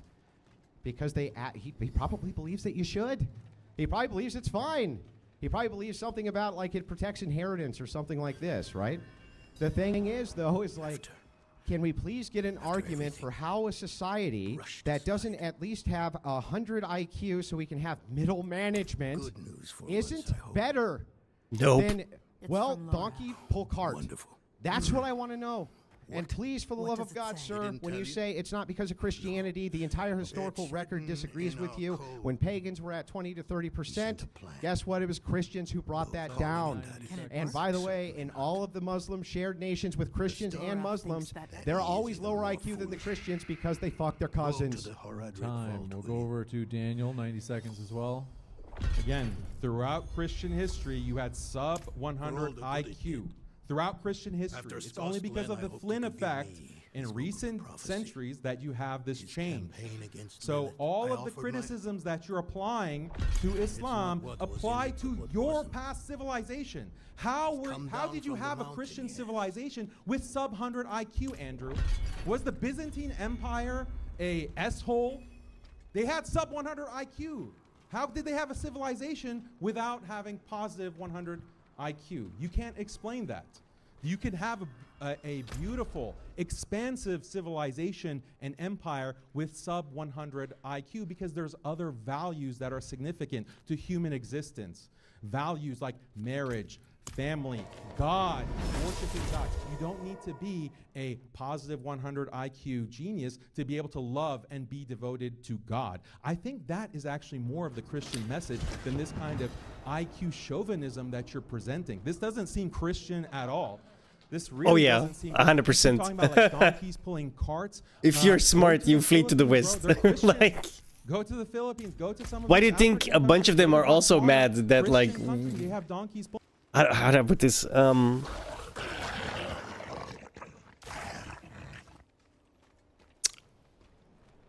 There's a bunch of immigrants to our nation that are also very, very, very mad that we have unchecked immigration. Why do you think that is? Right?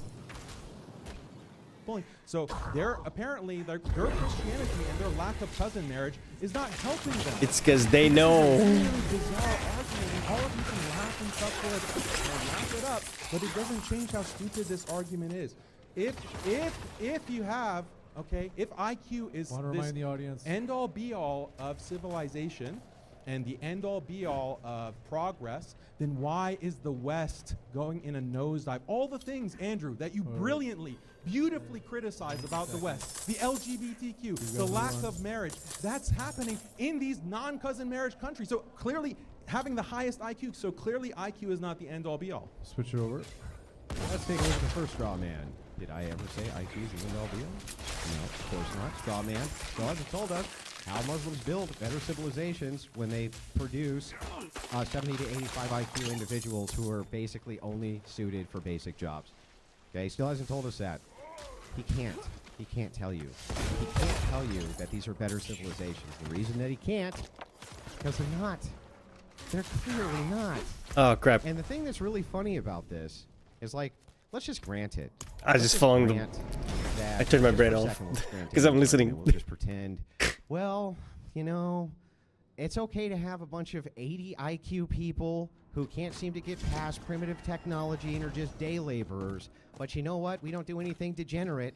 Fucking your cousin's degenerate, Daniel. That's degenerate.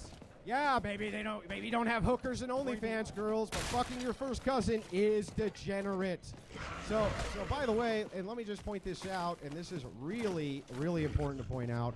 He has not made an argument about how they produce a better civilization. Only I have. My argument is simple and still stands unopposed. Where Christianity goes, incest decreases based on canon law. Where Islam goes, incest increases based on their canon law. Therefore, where Christians go, society gets better. For a couple where of rings, Islam goes, it gets worse. An argument would sure be swell. 90 seconds, we'll switch it to Daniel. I gave a argument that you failed to respond to. I said that Islam, when we look at the statistics, when we look at all these countries on these metrics of marriage, birth rate, household size, belief in God, conviction in God. I thought we were believers. Conviction in God is higher in Muslim countries. Holding on to your religious practices. I knew it. Sorry. Watch where you swing that staff. It's not a toy. Who is he? He once lived in this vault, the one you're trespassing in. Explain yourself. I'm a student, conducting research on the Haraj Rim. What's left of you all, anyway? A student, huh? You have a teacher? Don't tell me Lorath has taken another apprentice. I don't need a teacher to study. Lilith threatens Sanctuary as we speak. I need to prepare for that. With or without help. You? Against Lilith? Well, I came to get my things. I pray they were free from your meddling.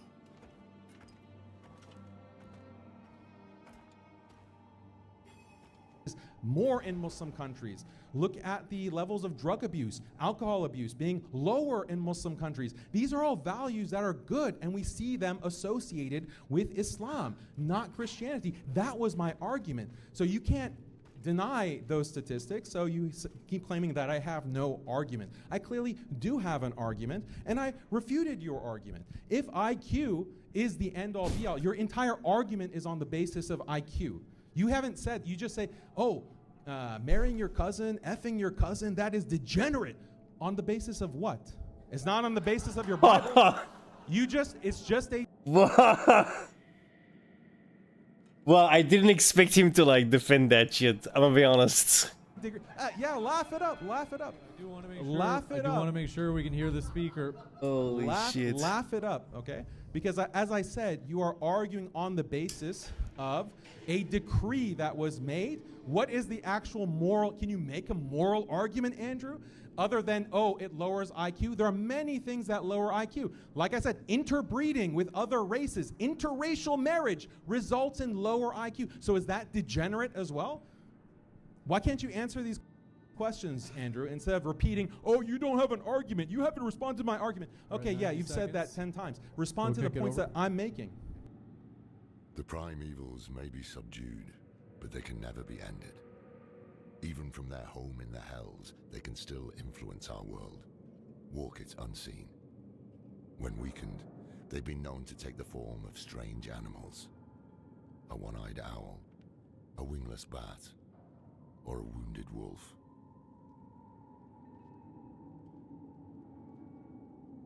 I like how they just add that in, right? That's never been a thing before until this one, right? The oh, it's a one-eyed owl, a wingless bat. Okay, dude. Here's the thing that's funny, right?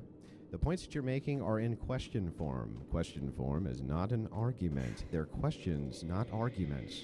Perhaps you should go to a higher IQ school. The point is, here, and this is super important to point out, I have what's called an argument, which means I made an argument. That argument needs to be refuted. Now, I would be happy to sit here and answer all of your questions today, Daniel, but you requested specifically a forum where that's not the case, where instead we do 2-minute monologues, probably because I would tear you to pieces in a Socratic method, but I would have been happy to do that too. People always misjudge. They always seem to think, well, Andrew just steamrolls debates, and he's terrible at these long-form formal debates. It's where I fucking thrive. And let me just point this out. Has anybody heard an argument yet? He just says, well, there's better families and stuff. It's like, okay, but you need to give us a standard, an argument standard for why it would be that these have better societies than societies which can have, oh, I don't know, skilled labor and middle management at the very least. That's all I'm asking for. I'll concede. Hey, we've got some problems. We've got the OF, we've got the prostitution, we've got some pretty horrible things going on over here. And we have high IQ enemies that require high IQ enemies, right? And they're not getting it from Islam. So my question just is this again. It's very simple. How do you make societies that can even combat this to begin with when you basically live in the Stone Age in comparison with technological distinction? You live in the Stone Age. Islam will get AI. We already got AI. What are you talking about? So I just want an argument. That's it. I want to hear an argument for why Islamic nations are better than Christian nations based on the fact that they go, and everywhere they go, they increase cousin fucking and we don't, which lowers the collective IQ. I would actually like a refutation there at some point. Forgive my familiarity as I write. Harsh words better tell the tale of hard times. Maybe the end of those times nears. Our leader, the Archangel Tyrael, led us to this vault before setting off on a task of his own. He's entrusted me to lead in his place. The rebirth of the Heraldric Order is up to the few of us who remain. The Mage Donan has proved to be a wonderful addition to our order. The man has knowledge in spades. Any topic, even the most mundane, becomes profound in his care. He challenges my perspective in a way few have. We've made solid discoveries in the short time we've spent together. I suspect many more to come.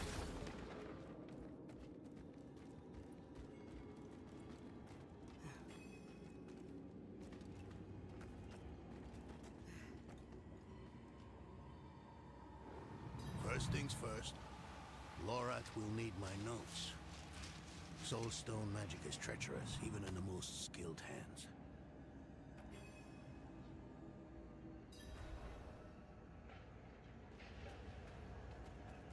Tread carefully. We summoned the spirit in here and ran amok. Lorath assured me that he banished it for good, but I've always had my doubts.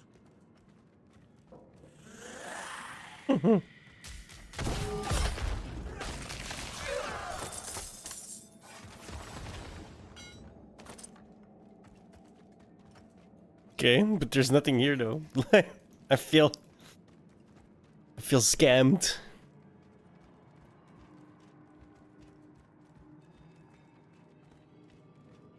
Damn spiders. Always find a way in. I fucking expats. Lilith hails from her father's domain. Hatred. That's the essence Lorath will need for the attunement. I kept a map. Somewhere. Here. All the places Mephisto's hatred yet lingers. There's just one last thing.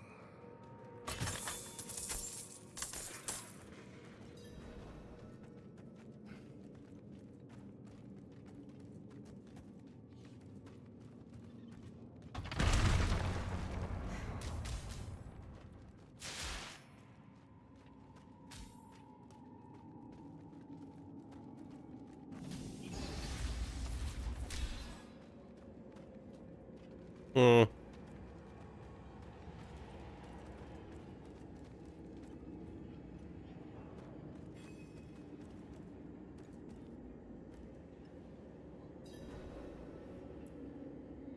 Yes. I bet Lorath still wears it. I couldn't give up my life for it. Not like him. I wanted to be a man. And for what? Because I can't do it. Onin. You don't understand. The stuff soul stones are made of, they're old as the eternal conflict. If you lack in faith, who? You're the only... I can't make any promise. Can try. For you too? I'll try.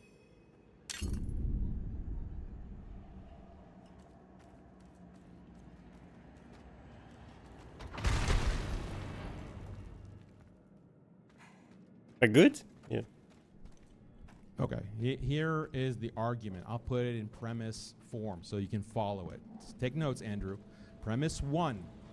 Okay, societies that encourage marriage, or religions that encourage more, better marriages, higher quality marriages, less being sluts, okay, less prostitution, societies that have bigger and more healthy families, societies that have more devotion to God, family, society, religions that encourage societies that are more cohesive, are standing for each other in a kind of nationalistic or communal way. That religion that encourages more of that is going to be better, is going to be a better religion. Premise 2, Islam does encourage all of those things, all of those things I've mentioned, and the stats I presented, that's premise 2. Therefore, conclusion, by deductive inference, Islam is a better religion than Christianity. That is the argument. The problem with your argument is that you say premise 1, societies that have higher IQ are going to be better. Premise 2, Christianity, because it bans cousin marriage, is going to lead to societies with higher IQ. Therefore, Christianity is better. My rebuttal of this dumb argument is that premise 1 is wrong. Premise 1 is a false premise. That higher IQ does not lead to better societies. And as proof, I pointed to the United States of America. I pointed to many Christian countries that have low IQ, and you haven't denounced those countries. I gave many reasons why your premise 1 is false. That is my rebuttal of your argument. Get it? And despite your efforts, let's go through this premise at a time. First and foremost, the entailment of your argument would be that low IQ societies are better. It would be that lower IQ societies are actually better, Daniel, which is hilarious because, remember, you rejected that as being a false premise. P1, he says societies require higher quality marriages. They fuck their first cousins. How could that possibly be a higher quality marriage, Daniel? I reject premise 1. I'm saying your argument's not even sound. How can you have, in any way, shape, or it's totally invalid. I reject it as even being a sound premise. How could this qualitatively be better to have genetic deficiencies compounded over 1,000 years? To the point where your civilization literally requires the benevolence of all other civilizations so that they just don't wipe you out because you're not technologically advanced to do anything about it. You're not technologically advanced. And by the way, when I say technology, I'm not just talking about like lasers and phasers and guns and things like that. Remember, things like philosophy, that's a technology, right? Things like language is technology. things like social communications and businesses and infrastructure. These are technologies. You can't have these technologies when your IQ is 70 to 85. You can't. You need to have the administrative and skilled labor class, and that requires at least 85 to 100. Most of these places don't have it, but 100 to 115, that's pretty standard for these things. So it's like, look, how could you possibly say that the societies Christians build aren't better on a single principle, that we outlaw first cousin marriage?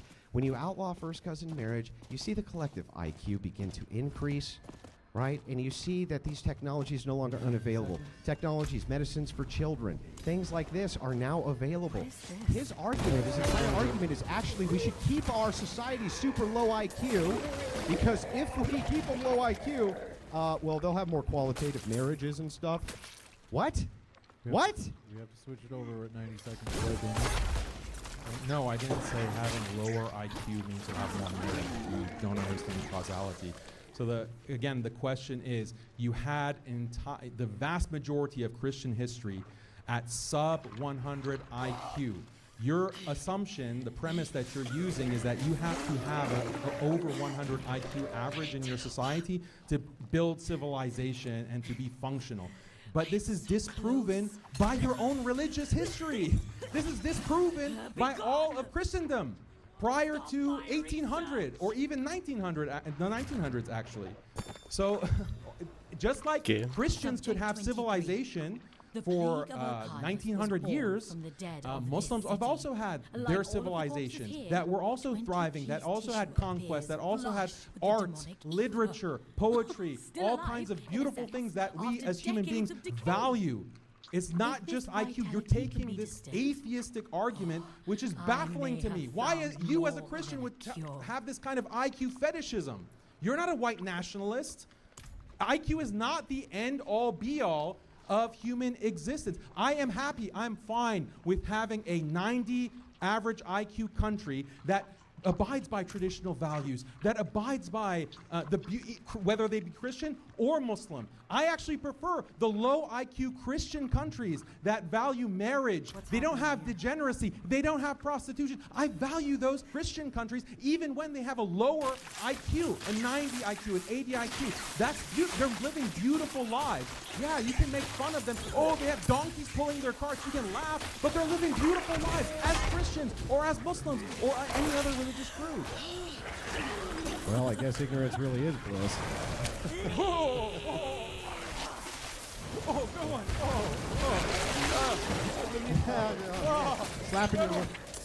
Slapping your dress. So look, let's point this out. Let's point this out. Let's point this out. Right? We just want to look. We haven't gotten personal with each other. We can go the rest of the debate. We both got a jab in. All right, that's fair. So here's the thing, right? This is still my reputation of my argument. The historical standards, Christians had lower IQs back in the day. Yeah, and they didn't build modern civilization back in the day. Modern civilization requires professional middle management, 100 to 150 IQ, right? 85 to 100 for skilled labor. What they're talking about is just basically day labor. These people are very low IQ, and by the way, they didn't even make the claim that they're really choosing Islam anyway. They can't really think about it that hard. Right? So the question becomes, right, as we're kind of diving into this, I just want to point out one more time, the argument is around a singular Christian principle. The singular Christian principle is that we're not allowed to marry. That's in our ecclesiology. I mean, I don't care if you're a Protestant, right? Almost no Protestants do this, right? No Catholics. Orthodox, this is forbidden as well. It's not that you couldn't find some sect somewhere, some small society somewhere that practices it. I'm sure that that's the case, but by and large, overwhelmingly it's not, and the opposite's true. By and large and overwhelmingly they do. So we're basing this on a singular principle, which is Christian, and that's what I want a reputation for. Why is marrying your first cousin for the purpose of building low IQ societies better than not doing that? It's not a causal relation. Islam doesn't mandate marrying your cousin. It's not like we're saying we want to keep IQ low, so marry your cousin. You keep getting the causal chain wrong about this. The second point that I want you to address is that when we look at IQ increasing, that is associated with more atheism. It is directly correlated with higher levels of atheism. The higher the IQ goes, the more people become atheists. This is a bad thing. I would assume that Christians would agree more atheism is a bad thing. I think that, yes, modern society is not all it's cracked up to be. I don't know if you guys have been looking around, but it seemed like I've felt, at least myself, that over the past 5 years especially, first with the... Is this guy advocating for like a return to medieval ages or something? What the fuck is this argument? Pandemic and now everything that's happening in the world where World War III is about to break out. I think the modern world is a dystopia. I am waiting for, nuclear holocaust to destroy us all. I don't believe in this absolute value of modern society, and therefore I don't agree with your premise that high IQ is something valuable in and of itself. There are many things to point out being wrong or bad with high IQ. Again, I prefer to turn the clock back 200 years where Christians had these traditional Christian societies. Muslims had traditional Muslim societies. Yeah, you didn't have a laptop. You didn't have internet. You didn't have cars. But guess what? You didn't have to worry about your wife having to, being in college and sleeping with every frat boy in the university, and you don't even know her history because of feminism. Well, that's true, because you won't let them go to college, right?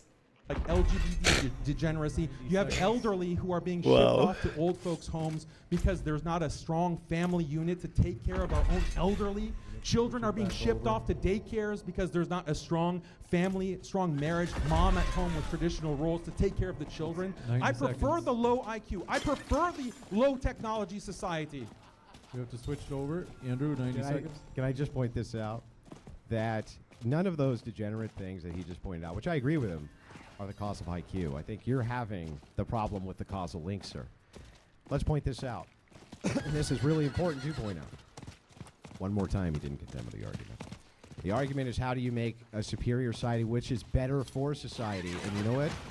All you've done right now is just argue this. Literally. I'm Daniel Kikikachu, and I prefer a low IQ society. Oh, crap. That's his argument. Now, look, I did not expect you to bite the bullet that you would have a preference for a low IQ society, and therefore we should continue to have sex with our family members to achieve said low IQ society. But over here on the Christian side, well, we're just not willing to do that. So here's what's really important here to remember as the argument structure goes on. Daniel is literally giving a prescription at this point. He's giving you an ought. We ought to have dumb fucking people. That is his ought. My ought is different. My ought is you being intelligent does not restrict you for from me Christianity or Christian ethics. And we look at the IQ differentials in Christian nations, and we can see firsthand that that is true. So the thing is these are not mutually exclusive claims. When he says higher IQ leads to secularism, I could just as easily say higher IQ leads to Christianity, because all the Christians are way higher IQ. So the thing is like, which of those moral values would you not do you not prefer? Which of them?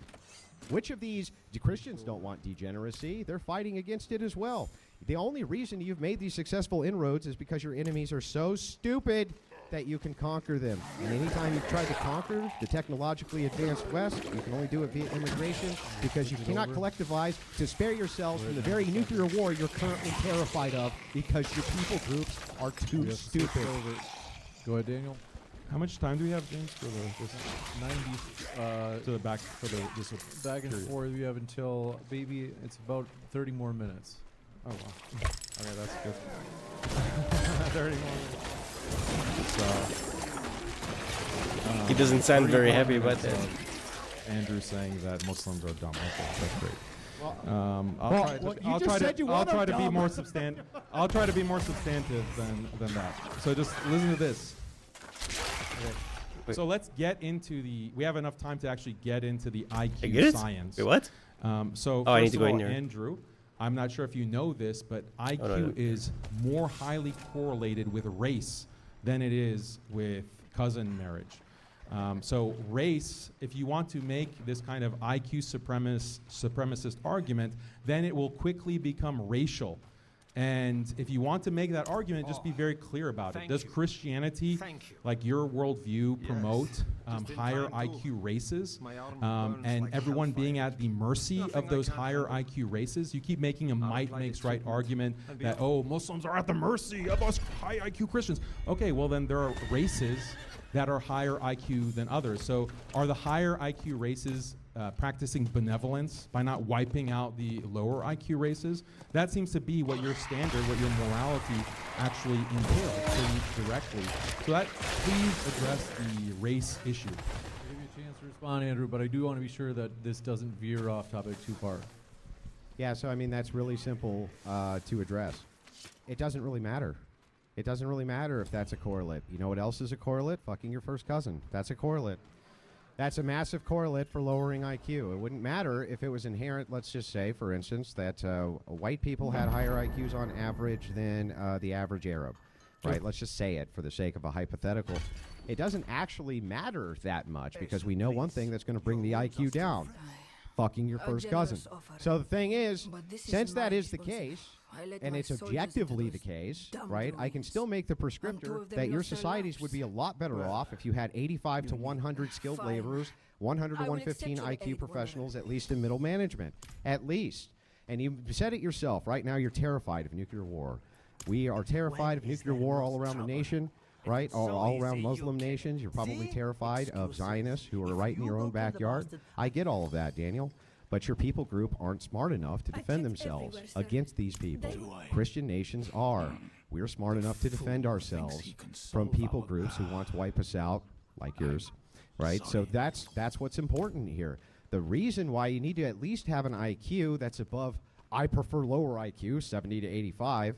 The reason you need that is because you need to be able to defend and protect yourself. You can't have these strong families he's talking about if you can't defend these strong families he's talking about. You can't have these great values that he's talking about if you can't defend your own people group because you're at the technological mercy of another people group simply because you won't restrict a single behavior. That